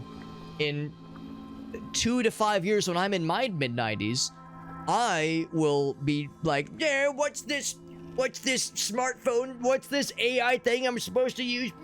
And I will be the fucking decrepit grandpa always like, nephew so-and-so, do you want to come over and help your grandpappy?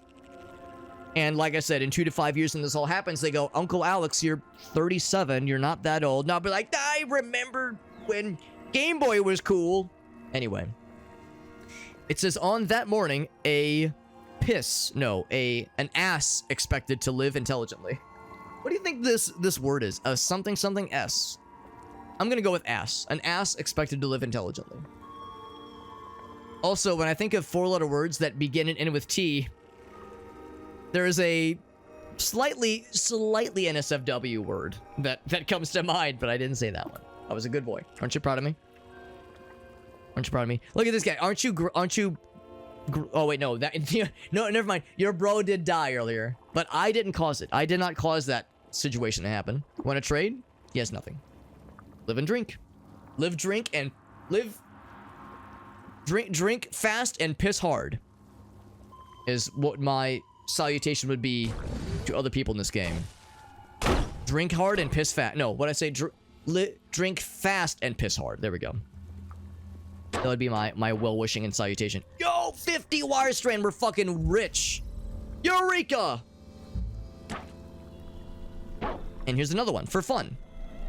Now we have well beyond our maximum, the amount we need. I'm gonna assume that anything beyond this is extra, so we can keep exploring a little bit.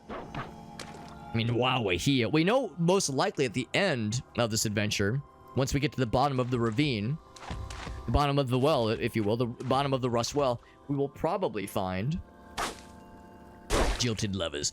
Oh, fuck. Something impaled me. Oh, did I get fucking... Hold on. Passed by a puddle of the young ivory. Where's the young ivory? There's a young ivory somewhere that I stepped on unknowingly. Oh, it didn't strike me. It struck a dog. Struck a diddly dog. Dog corpse.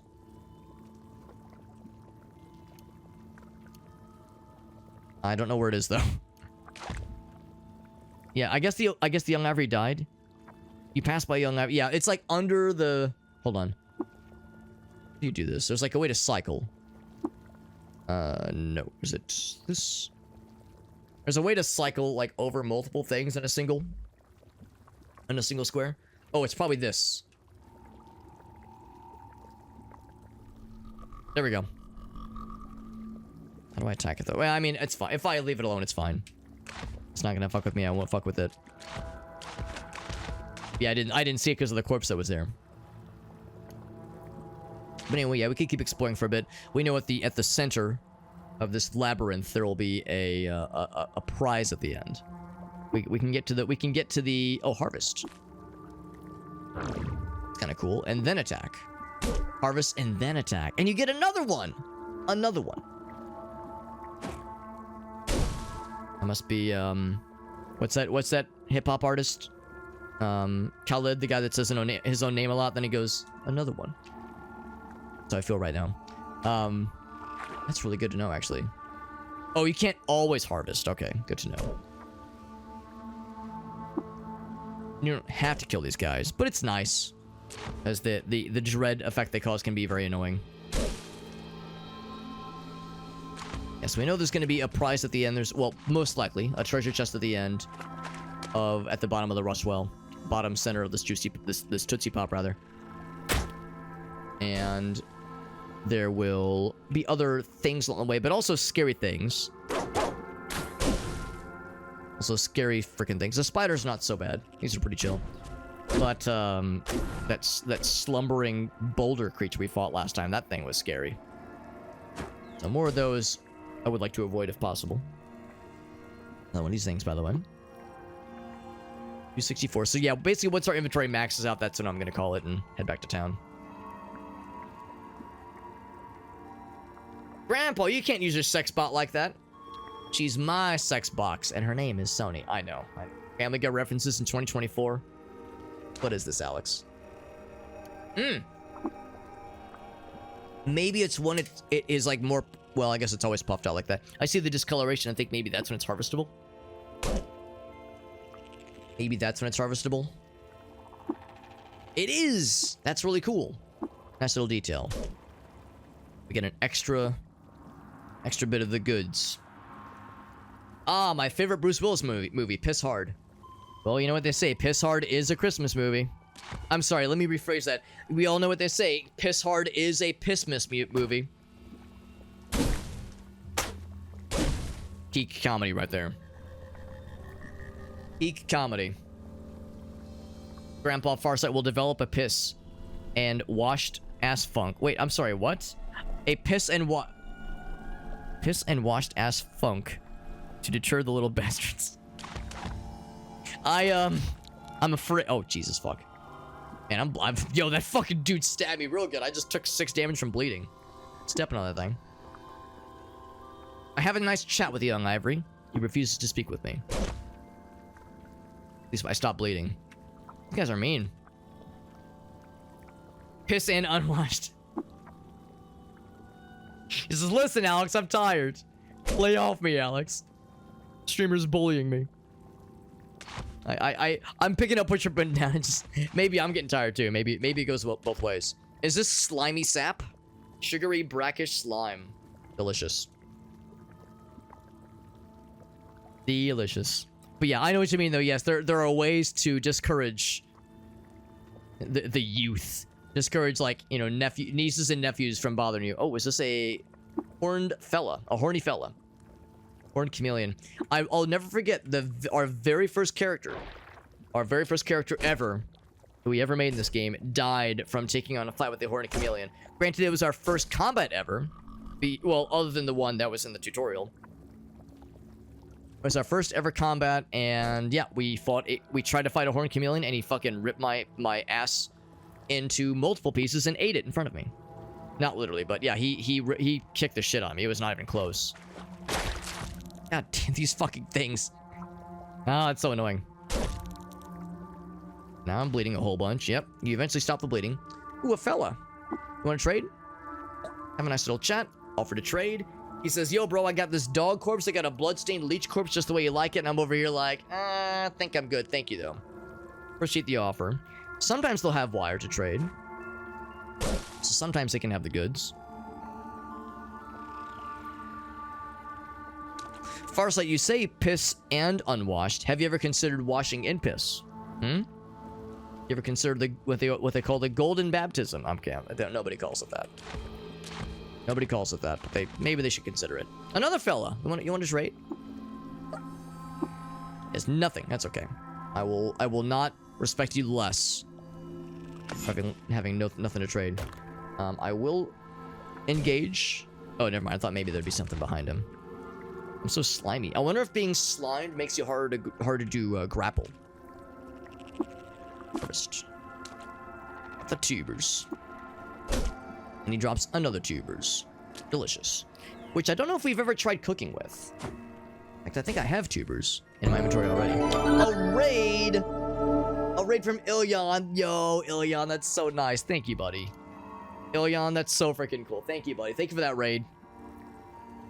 Ilyan with a very generous raid. Thank you, bud. We are playing some Caves of Cud. I think you've played this game before, actually. I know what I rated you at one point, and you were like, oh shit, I know that game. So I don't know if you've played it recently, but it's very fun. For those who are familiar with this game, oh, for one thing, I'm getting hungry. My guy's getting hungry. I have made a Truekin Syzygyrior, I think is how you pronounce it, and his name is Big Spanky. Some of you might be maybe kind of shaking your head at my attribute disbursement, my attribute allocations. I'll say this is my first character to go beyond like level 2. I'm very new, but I'm having a very fun time. This game is fantastic. We're level 8 right now. Not too bad, not too bad. We finished the Red Rock mission, Red Rock quest for the first time ever. I'm feeling great about that. We have just collected, 200 and some odd, 241 wire strand for the wire quest, so we're doing great. And there's obviously way more to come, so I'm really having a great time. But yes, I am very new to this game, and I'm having a fun time. For anybody curious, Alex, what kind of build are you going towards? I have no idea. I don't know what I'm doing. What I can tell you is, so far we've invested pretty heavily into tinkering. Scavenger, repair, tinker one. So we're getting there with tinkering. We've done quite a bit with, where is it? With cooking and gathering. We're doing really good with cooking. My guy is primarily an axe guy. Where's, inventory? EQ is equipment. There we go. So my guy's primarily an axe guy. So I'm trying to level into axes, but it's gonna take a bit because I'm 1 strength short.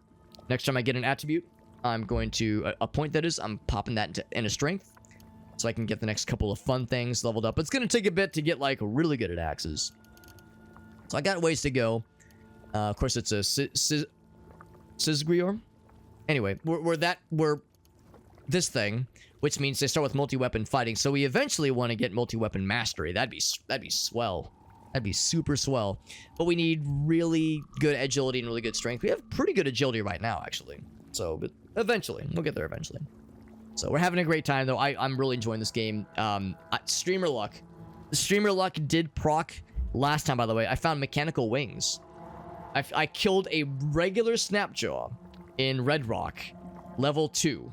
Or 3. Level 2, I think. And got fucking mechanical wings, which is... There was a couple of people who know this game really well who were hanging out with us, and they were like, I've never seen that happen. It's like, they were like, I've played this game for like dozens, maybe hundreds of hours, never seen mechanical wings from a Snapjaw. What is this luck? And I'm like, listen, we call that streamer luck where I come from. Oh man, yeah, so this game's really fun. Ilyan, if you have any clips to share, I'd love to see them. No pressure, I know it's late, but if you have any clips you wanted to share, it's one of my favorite ways to express thanks whenever somebody raids. I'm really enjoying this game, and it continues to be a really fun time. And can I save the doggy? We save the doggy.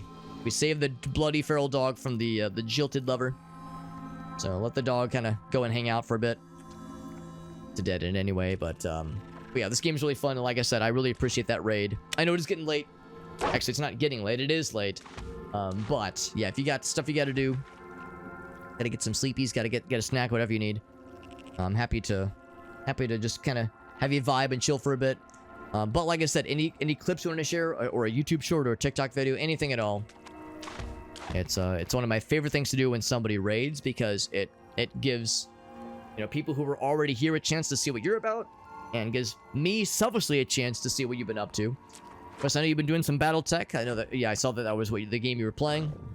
And oh god, I got double overwhelmed. I know when we raided into you the other night, you were playing... Actually, what were you playing? I can't quite remember off the top of my head. We raided you last week. And, yeah, Ilyan's a good, cool dude. Oh, you're doing some Dark Souls. That's... Well, Elden Ring. You were doing some Elden Ring. That's what it was. How are the fingies, by the way? Because I know you were doing, like, two-fingered Elden... Well, for one hand, two-fingered Elden Ring because you broke one of your fingies. So that's doing okay. Yes, it's live and drink. That's right, yes. And live and drink to you as well. And we're playing a fun game, like Ilyan would tell you. Ilyan is experienced with this game. It's a fun little game, and it's a little bit intimidating, honestly, just because there's a lot of depth, but it's not quite as scary as something like when we played Cataclysm. Playing Cataclysm, Dark Days Ahead. That game, like, understanding that game even after like 12 hours of playing it off stream and on stream, I still never really felt like I figured that game out. It was like the systems just continued to elude me, and I never really felt comfortable with that game. Whereas with this game, now granted, the depth is still remarkable, and I definitely have not experienced even close to everything that there is to experience, but also I'm looking for other things to explore. But that being said, no, there's a lot to appreciate here, and I feel like the general user experience is they give you nice things to figure out. And at least for me, as a Windows user, the big thing is this. Right click. Context menus. Not having to be locked in on esoteric keyboard shortcuts. Which, yeah, I think that was probably my biggest issues with Cataclysm Dark Days Ahead. This is not to say it's a bad game. It's just a game I have a way harder time with. So that was something that continued to elude me even after quite a while. And I'm sure if I would have stuck with it, we would have, like, eventually started to feel at home with it, but after a while I was like, yeah, let's play something else. And this game is fucking great. I'm really, really enjoying. Let's go to the next floor, because I feel like we've seen all there is to see. I was looking around for other those like corner sliding areas where you can go through. Like an instance like this, if this was not a wall that had a kudzu on it, you would be able to just kind of go diagonal through it. Looking for any of those kind of situations, because I feel like I miss those sometimes. Or if there was just an obvious path to explore. But I think we've explored this floor already. We don't have to check every corner, obviously. But we've completed the, if you're familiar with this quest, the conduit quest, we've got the 200 feet of wire. We just got to bring it back to Argive. Because Argive is our guy. But I like exploring the Rustwells for now, at least. I like it until we get hit with a rusting of our weapons and armor. Then I like it less. But in the meantime, there's stuff to plunder. And that's pretty cool. Graffitied concrete. Is that this guy? Nothing short of this plane to form the only effective treatment I've discovered, is what the graffiti says. Cool. I mean, say what you will about graffiti artists in this game, but they're inspired, I guess. They're inspired in some way. I think that dog's fighting that kudzu down there. Jilted lover, the feral dog slips in the slime. Oh, a big fella. Or by big fella, I mean a cannibal, which is not that scary. We fought these before. They carry clubs. The dogs are fighting the bats. Getting a little weird right now. I messed with my slimy steel battle axe. There we go. We got his ass. He dropped a human corpse and a club. Not gonna bother with the club. They're not very valuable. Dogs are fighting bats. It's getting weird out there. Also, I'm gonna guess that I probably... Alright, how do I cycle? So maybe... I might even do this. I might even ask you, dear viewer, is there a way... Oh, there we go. Press space. I was gonna see if there was, like... If that was a special kind of meat, and it is not. See if it was a... there was any harvesting opportunities. I mean, harvesting human meat... That's some rimworld shit. That's some rimworld shit that I would maybe prefer not to get into in this game. Young Ivory has stabbed a doggy, which is mean. Mean and kind of cringe. Kudzu stem and a weird artifact. That's nice to see. But I'm now overbladened. It was only a matter of time. It was only a matter of time. So let's go ahead and... Actually, well, yeah. First things first. Let's like choose something to get the fuck rid of here. For one thing, I'm gonna go out on a limb and suggest I probably don't need 31 goddamn pounds of kudzu stems. I'm sure they're great, but last I saw, there wasn't even an opportunity to cook with them. Red celery flowered in the abraded dust of centuries. So, they might have a purpose, but I don't think they're for cooking. I can eat one. Probably shouldn't. Probably shouldn't. If I got this from a rust vine monster that rusts your equipment when they hurt you, or have a chance to at least, I don't think I want them rusting my insides. So I think what I'll just do is I'll just drop 4 of them. There we go. Gets us just below our capacity, and then I will examine a weird artifact. It is an electrified club. Not bad, not bad. I don't think I'm gonna use it. It has no cell. Yeah, so it's nice, and it's probably a little bit more valuable than a standard club, so that's nice. But yeah, I can't really see myself using it in combat unless things get desperate. Some more of these guys. It's for funsies. And dog fucking slaps the fuck out of a kudzu. That was impressive. And look at that. The next level down is right there. But let's go ahead and turn in this quest. Okay, hold on. Let me go back real quick. There's some sap I saw. Okay, maybe not. I thought I saw some sap and I got excited. I've been trying to collect that as possible. Whenever possible. Back to where we came from. Boop, boop, boop, boop, boop, boop. My guy's just slopping around through piles of slime and other kinds of nondescript liquids and substances. Back to Joppa we go. Now, can we get there without getting lost? You've gotten lost. I fucking knew it. I cursed myself by saying that. The good news though is that we're outside. We're no longer bound by having to have a torch out. And I think it's daylight. It looks awfully sunny based on that little icon in the top right. So, I never looked at this, by the way. What does this do? I forgot to look at this. Shit. Because the mask that I have is cool, but I don't know if it offers much functionality, whereas this has a couple of cool things. For one thing, I should look at it so I get what might be some lore for our journal. Where did I get this? I got this from the chest at the bottom of the first Rustwell that we explored. And of course, this is all procedurally generated. Well, I think it is, at least. I could be wrong. So... relocating the families of urchins and fish. Okay, at the market precinct, Kapur.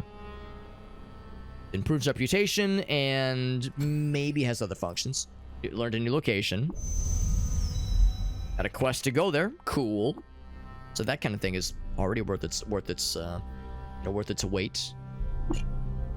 let's go ahead and equip this thing. So it improves reputation with certain things, which is nice. And when we go to that place, we'll definitely want to have this worn so that people like us there a little bit more, which is nice. And then was there anything else that I should look at? We got a fresh chem cell, which is great. 12 pounds of the dreadroot tubers. Oh man, that's a lot. That is a lot. Nothing else. Oh right, I was gonna take the torch off, and I would say.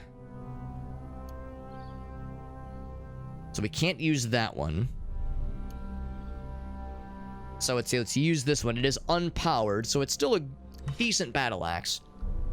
But yeah, I don't want to waste the limited power cell energy on just normal boring fights.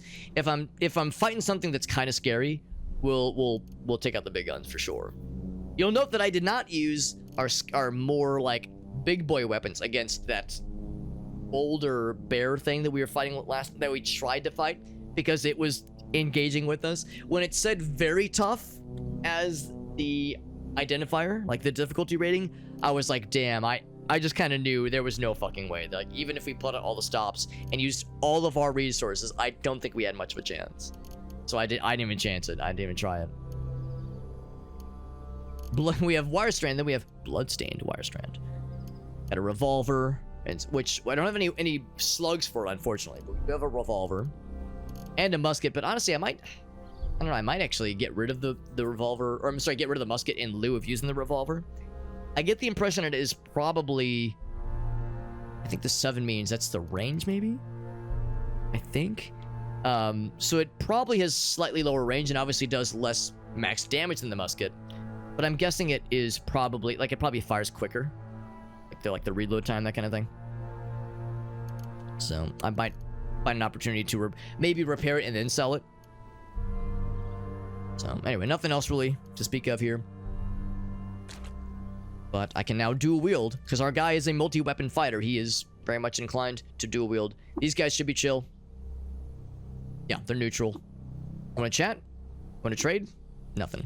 How about you? You got anything cool to trade? Nothing. Approach and let's trade. Oh. Dogthorn tree. You passed by a dogthorn tree. A dogthorn tree and, get this, a dogthorn tree. Oh, it's one of these. Well, goddamn. How's about this? Let's fly. Can I fly over the walls? No, you cannot. Because I do have mechanical wings. Alright, let's land. And I guess I gotta break down some walls. It's the only way I can get out of here. I don't have the jackhammer with me. Do I have anything that's extra good at breaking down walls? Probably not. Mace. Is there anything? Nah, just fucking slap some wall. Alright, well, wall. Shale, it's nothing personnel, kid. Do you really want to attack the shale? I'm hoping this isn't gonna, like, fucking whittle away our... Oh boy, this might take a minute. Hope this doesn't whittle away our durability. I'm not doing... Okay, there we go. We do a little bit of damage. Might be here for a minute. I don't suppose there's a shortcut way to do this. Yeah. Bonk. Here, let's do this. Let's target it. Oh, it's already targeted. I was hoping there'd be like a nifty... Can I... What if it's just press K? No, it's not it. Shit. And if there was a way to speed this up a little bit. How's it looking? It is fine. I'm really grateful. I can't remember who it was. If it was Pixie or if it was Master Commander. Somebody who plays this game was hanging out with us earlier. And they were saying they got lost in a situation like this where they were enclosed in a like 2x6 or a 2x5 square with no outs. And the only way they could get out was to painstakingly break down a wall. And hopefully when I break down this wall, it won't be a situation where I like...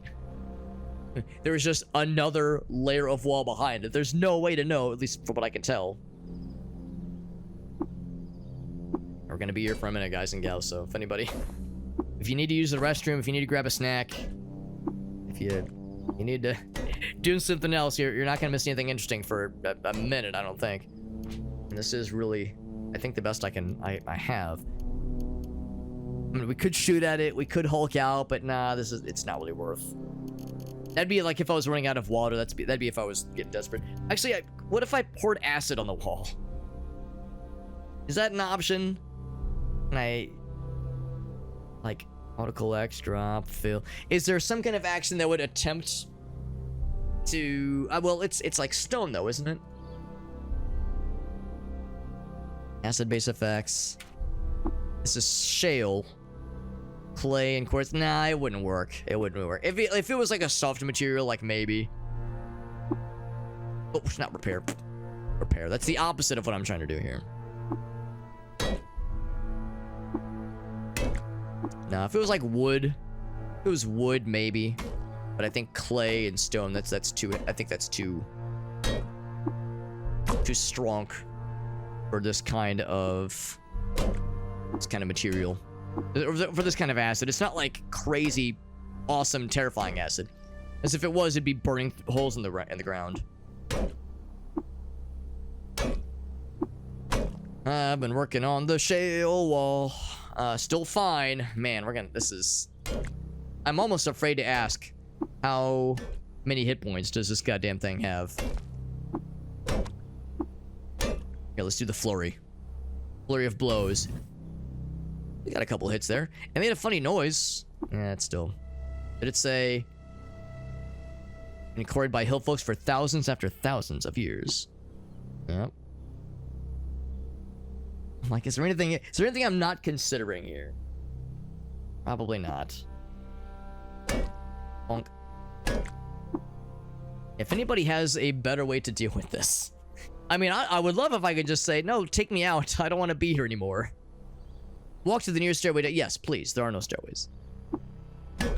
If anyone has any suggestions on a better way to deal with this situation. What's up, Farsight? So, Farsight's like, what did you do, Alex? What did you do? So, I was trying to get back to Joppa to complete a quest. And, well, you see, the thing of it is, I got lost. Because when your guy is going through the overworld, there's just some percent chance, whenever you go through a new square, that, yeah, you might get lost somewhere. Usually when you get lost... Have a drink? No, nothing. Usually when you get lost, you just keep exploring. You go from exterior cell to exterior cell and try to find your way. And if you are lucky, as you go from exterior cell to exterior cell, as you get to a new exterior cell, like an outdoor region, there's like some percent chance that you'll regain your bearings and you're good to go. And you'll realize, like, your character will realize where they are. You're no longer lost, and you can go back to the overworld map. Right now, I can't go back to the overworld map because I'm still lost. I need to regain my bearings, so I need to progress to other exterior cells, or find an NPC that will tell you where you are to help you get unlost. But there's a chance that when you get lost, you will somehow find yourself in a inescapable room, an inescapable enclosure. How I wound up here, it's hard to say. For anybody curious, I did attempt to fly, and I still can't exit any of these. I can't fly over any of the walls, so flying does not help me. Do I do more damage while I'm flying? Probably not. You cannot reach the shale, so ain't that some shit? I land. and continue attacking to the best of my ability. And all I can think to do is fucking break down this wall, Mr. Gorbachev, and hope for the best. Equipment, yeah, I thought the same thing. Maybe fly over the walls. Or fly up and then leave? Still nothing. Still nothing, yeah. Yes, if anybody has any ideas, anyone especially if somebody knows this game, if you've been in this situation, you have a good way out. There's a weapon we have back, or a tool rather, that we have that we've stored back at Joppa. That is a jackhammer that's very good at breaking down walls. Obviously, I don't have it with me because I thought we're not gonna need to break down walls. It's a nice shortcut sometimes, but not necessary. Little did I know this shit could happen. Now my guy is getting hungry. I might need to like stop and get myself some food in a bit. We got plenty of water, so we're doing fine on water. We're not gonna run out of supplies there, but it is far from what I would call ideal. As I'm working on the shale wall. Also, it's kind of doubly annoying because I can't just... well, unless anybody knows a nice way to do this. If it's a hostile enemy, you can just press up or like walk into the thing to attack. But in this case, I'm attacking a neutral body, so the only way I know to attack is to bring up the context menu and click it, or bring up the context menu and say K. I mean, that's what I can do. Whoops. But it's just a little bit awkward. If there was like just a single button thing I could do, I would gladly accept it. I was trying something really quick to see if there's anything cool. So, this is my portion of the evening. Really hoping to get back to Joppa before the night is through, and I think we were doing in good shape. We were looking to be in good shape until this little moment happened. I'm in a shale case of emotion, apparently. Do you have something called a recoiler? I don't think I do. Is that some kind of tool? I don't think I do. I've never heard of that. That's like a thing I can find in game. Like a teleporter. I don't think I do. I've never heard of that before, so I don't think I found one before. Oh, target damaged. It's progress. It's progress. I'll take it. Just keep at it, man. I feel empowered. I've never felt more strong. I've got my resolve has improved. One thing I'm very grateful for, so far from what I can tell, this game is pretty generous, or at least not fucky about weapon durability. Because man, wouldn't this be a fucky time for your axe to break? It would be realistic to be chopping against a stony, clay, rigid-ass wall, doing what really is, I think, amounting to hundreds of damage. It would make perfect sense for this thing to blunt our weapons over time and for them to have to get repaired. But from what I can tell, that's not really a thing in this game. Now, granted, your stuff can get broken in combat. If, like, a bad guy hits your armor can crack. Oh, there we go. Yo, Farsight, thank you, buddy. That's very helpful. Oh, it's so much faster. Look at that. Oh, man. Yeah, badly damaged. This thing is almost done. But anyway, just to complete the thought, I'm grateful we don't have to micromanage that detail. That makes me hopeful. That makes me hopeful, rather. God damn it. I was hopeful. Alright, let's do this. So... we're gonna be here forever.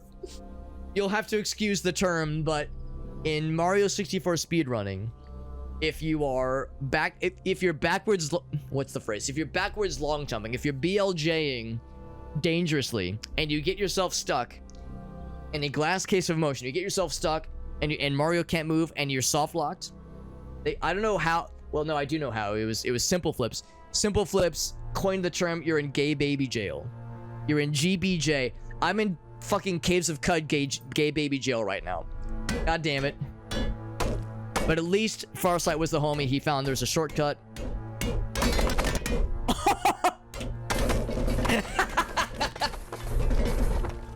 Suddenly, I feel a little better. Oh, it's dark. That's fine. That's fine. It's dark. I don't give a fuck. That's hilarious. You're famished. All right. My guy's like, oh, Jesus fucking Christ, I'm dying. All right. A guy can, let's make camp. We earn a little treat. All right, we earn a little treat. It's fine. It's fucking ridiculous. It's fucking ridiculous, bro. No fresh foods. And oddly enough, yeah, we cannot cook with tubers. Yeah, hold control. Yeah, hold it down. So really just fucking crazy fast attack rate. Well, yes, we are attacking. It's more like pickaxing. I'm kind of curious. All right, what if we just do acid and sap? A nice, delicious meal of acid and sap. We know that bear meat increases your max health. Jerky meat increases, or boar meat rather, increases your movement speed. I don't know what the sheaf does on its own. Let's see what these things do. So we made a delicious meal of acid, sugary salt, and spectral diaphanous wings. And we're a little bit faster for the rest of the day. Okay, so I'm wrong. It was not the boar meat that makes you faster. It's something. You metabolize the meal, gain the following effects for the rest of the day. I can use corrosive gas generation. I can do farts. I can do toxic fart cloud. And I don't mean that, like, facetiously. That's actually generally useful. Release corrosive gas. Now, that's a temporary boon. Obviously. That's a temporary boon. Yeah, can use corrosive gas because we metabolized our meal. That's a legitimately useful effect. That's a mutant skill. It's a mutation. So, yeah, check it. Release corrosive gas. Here. Enhance. So, releases it for 4 rounds. Now it's got an unpleasant cooldown. But yeah, if a bad guy walks in that gas, they will have to, like, make some kind of save unless they take corrosive damage. Game Fox, I'm so excited. I just learned how to fart aggressively. Now, granted, it's a temporary boon. I don't have this forever. But my guy just made a delicious meal. We're playing Caves of Cud. Thank you for that raid. But I'm very excited. We're playing Caves of Cud. If you know this game, the words that I'm about to say are going to make sense. If you don't know this game, the words that I'm about to say are going to be goop. But, we just completed the red coil, well, the coil quest. Oh, also it's dark. I guess I should hang by the campfire. We just completed the coil quest, the wire quest. And I was on my way back to Joppa, and my guy got lost. And when he got lost, he didn't just get regular lost. He got lost in a square from which he cannot leave. I have wings. I do have wings, but the wings do not help. You can't fly out of here. How you end up in a unreachable square, it's hard to say. But I'm stuck here forever until I mine my way out, which is what we're doing. Well, my guy got hungry, so I made a hearty meal consisting exclusively of... Where is it? I made a meal of salty sap, acid, and a ghost wing, a ghost bat wing of some sort. And then it made our guy a little bit faster. And we now have a temporary boon where we can use a mutant ability to fart a venomous or a toxic cloud that can hurt bad guys. Level 2. Good shit. So, I'm pretty excited. Normally, in a situation like this, usually what you do to get not lost is it says, I can't go back to the world map to, like, fast travel. I'm lost. I have to regain my bearings. And the only way to do that is to traverse the edge of the screen, to go to, like, to the next screen, the next exterior cell. But I can't do that because I'm in fucking clay wall prison. This shale wall, which is very hardy. However, I had a dumb moment, right? I'm kind of new to this game. I was doing this to, like, right-click, attack. It's very slow. Normally, if it's just a regular bad guy, you can just press up or press to the right or what have you, and you're in good shape. However, Farsight looked it up. He said if you do this, hold control, and just press it, you're in good shape. Or if you hold the button... Look at that. So what took us, like, 5 minutes, like 10 minutes earlier... is over in maybe 7 seconds. 7 or 8 seconds. So we'll get unstuck eventually. Eventually. It's we're not gaining experience by slaying these walls, but I'm doing something with my life, god damn it. So it's something. But we're still okay, I thought for sure. Well, it's something. Good lord. What if I just can I just do this a bunch of times and get unstuck? Look, they even gave us like a little something down there. Ain't that some shit? Am I surprised? Not the slightest. I guess let's go to the left, I guess. It's fucking stupid. I love this game. This game is very fun. This shit is stupid. This shit is stupid, but it's a very fun game. It doesn't look like much. I know it's a traditional roguelike. Traditional roguelikes aren't much to look at, but it's a very fun game.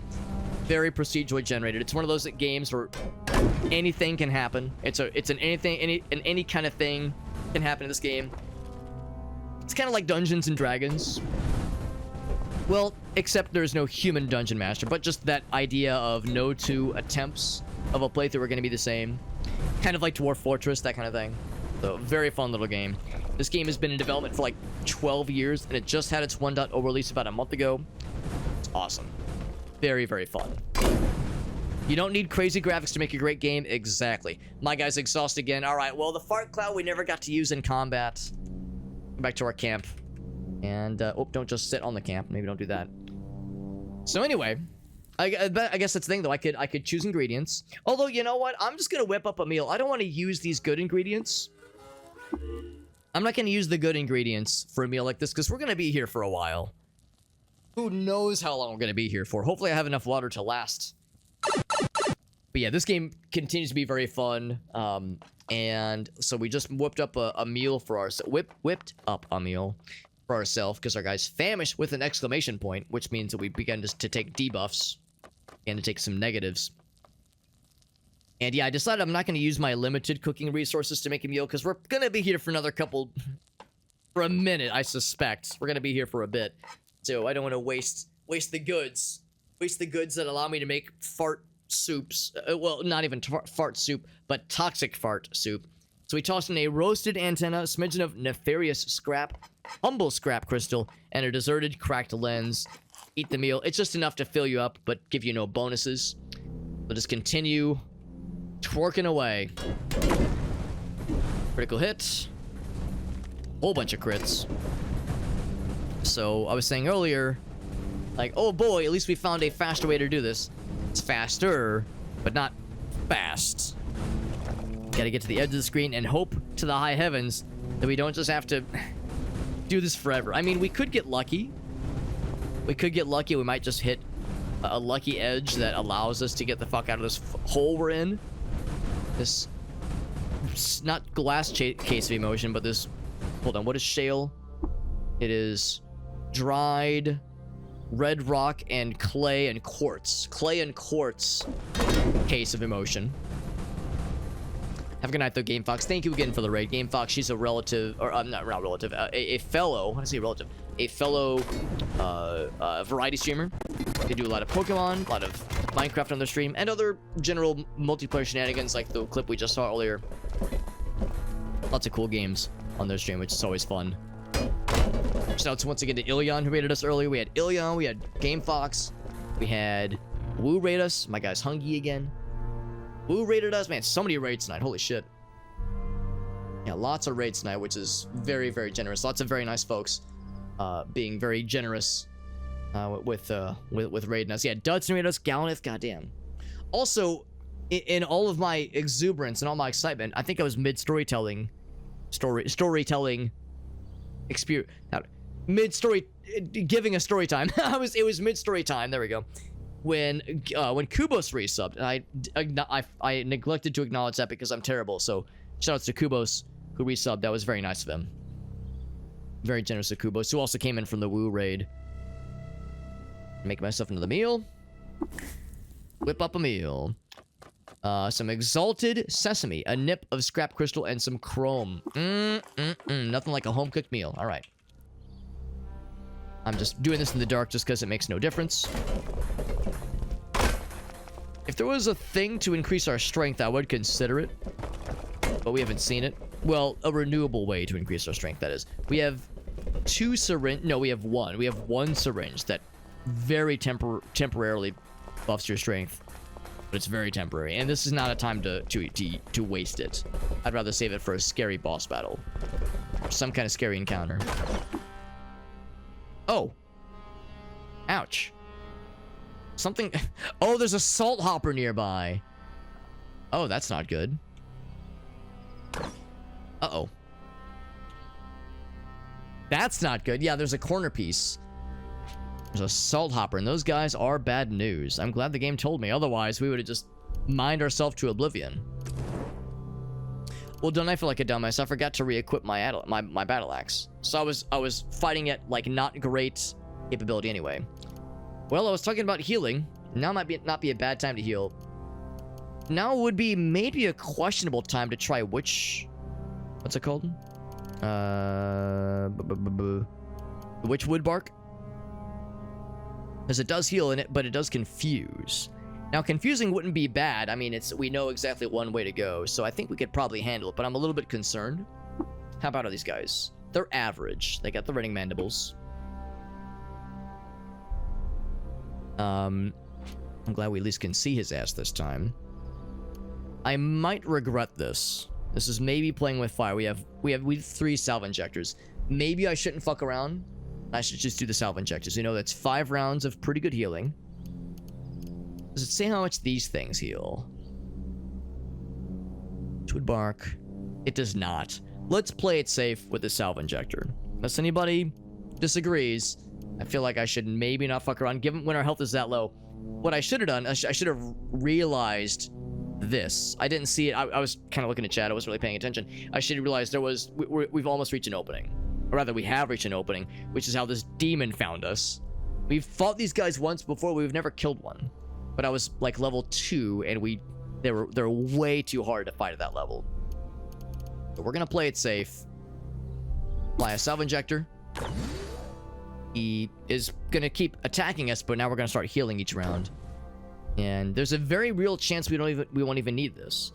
So we can even see here. So we went for the heals. Hit me for 2 damage. I was at what, 13 or 12? We'll say 13 damage. 13 health. Hit me for 2, and then hit me for 2 more. That's 4. Would I have needed this thing? Hits me for 6. I think the answer is yes. That gets us to 10. 3. Yeah. Yeah, we would have been dead by now. We would have been dead. He would have killed us had we not healed. So he's injured. I will do the flurry to really fuck him up. We're damaging him. He's still hitting us real good. These guys still hit pretty damn hard, all things considered. But he is nearly dead. He is dead. Got a decent bit of experience. Didn't drop anything cool, nor would I expect him to. Nor did he drop a corpse. I was hoping he would drop a corpse, and I would try to, like...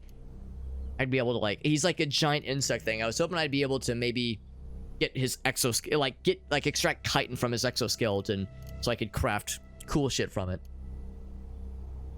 Yeah, no such luck there. Whew, so that was a little dodgy, but we got there.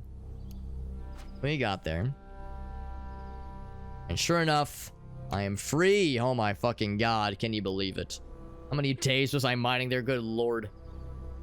Now, we're not out of the woods yet. You know, we've escaped. Oh god, what if it's another enclosure? Okay, no, it actually does go to the edge of the... Well, does it? Does it go to the edge of the screen? We might still be in shale prison. It does go to the edge of the screen. Good lord. All right, I'll look around a little bit, see if there's anything cool. If there's anything interesting. We found another one of the fellas. The hoppy boys. I might try to fight one. Especially, like, going in... like, with full knowledge of what to expect. Versus having them jump you like that. But, yeah, I probably shouldn't overstay my welcome. Yeah, let's just keep going. Every time we go to a new... Oh, there it is! Regain your bearings. Oh my god, it's a goddamn New Year's Day miracle. I mean, we could keep exploring if we wanted to. It's a very dense fort. What the fuck are you? Oh, they're pretty chill. Yeah, they're nice. And they like me because I have wings. So they're extra nice to me. We could keep exploring if we wanted to, or we could say, you know what? Life's too short. the fuck out of Dodge. Yeah, go crawl. Yeah, just leave. Get the fuck out of here. Do I get lost again? I do not. Finally. Man, I to think one of those, what are they called? Thread hoppers? Is that what they're called? Salt hoppers. Those guys are, they're very scary when you're extra low level, and medium scary when you're 8 level. That level 8, that is. So that guy was a true menace to society. Once the fellas here have restocked their inventory, which is nice. We have a number of fellers, number of merchants and such. They'll stop by this guy. Say, yo, what's up, bro? I got the wire for you, homie. Check it. Here's that wire. This is the guy we needed to give. Who put us on that quest. So here you go, bud. He says, yes, the beautiful wire. Oh, and he begins to rub his nipples sensuously. He says, I repaired an old recoiler. Oh, recoilers! Farsight, you fucking called that shit. Use it whenever you wish to hop back to here quickly. Oh my gosh, that is so cool. So he takes the wire. We got not just not just a tool, but an ability. A slender Japa recoiler.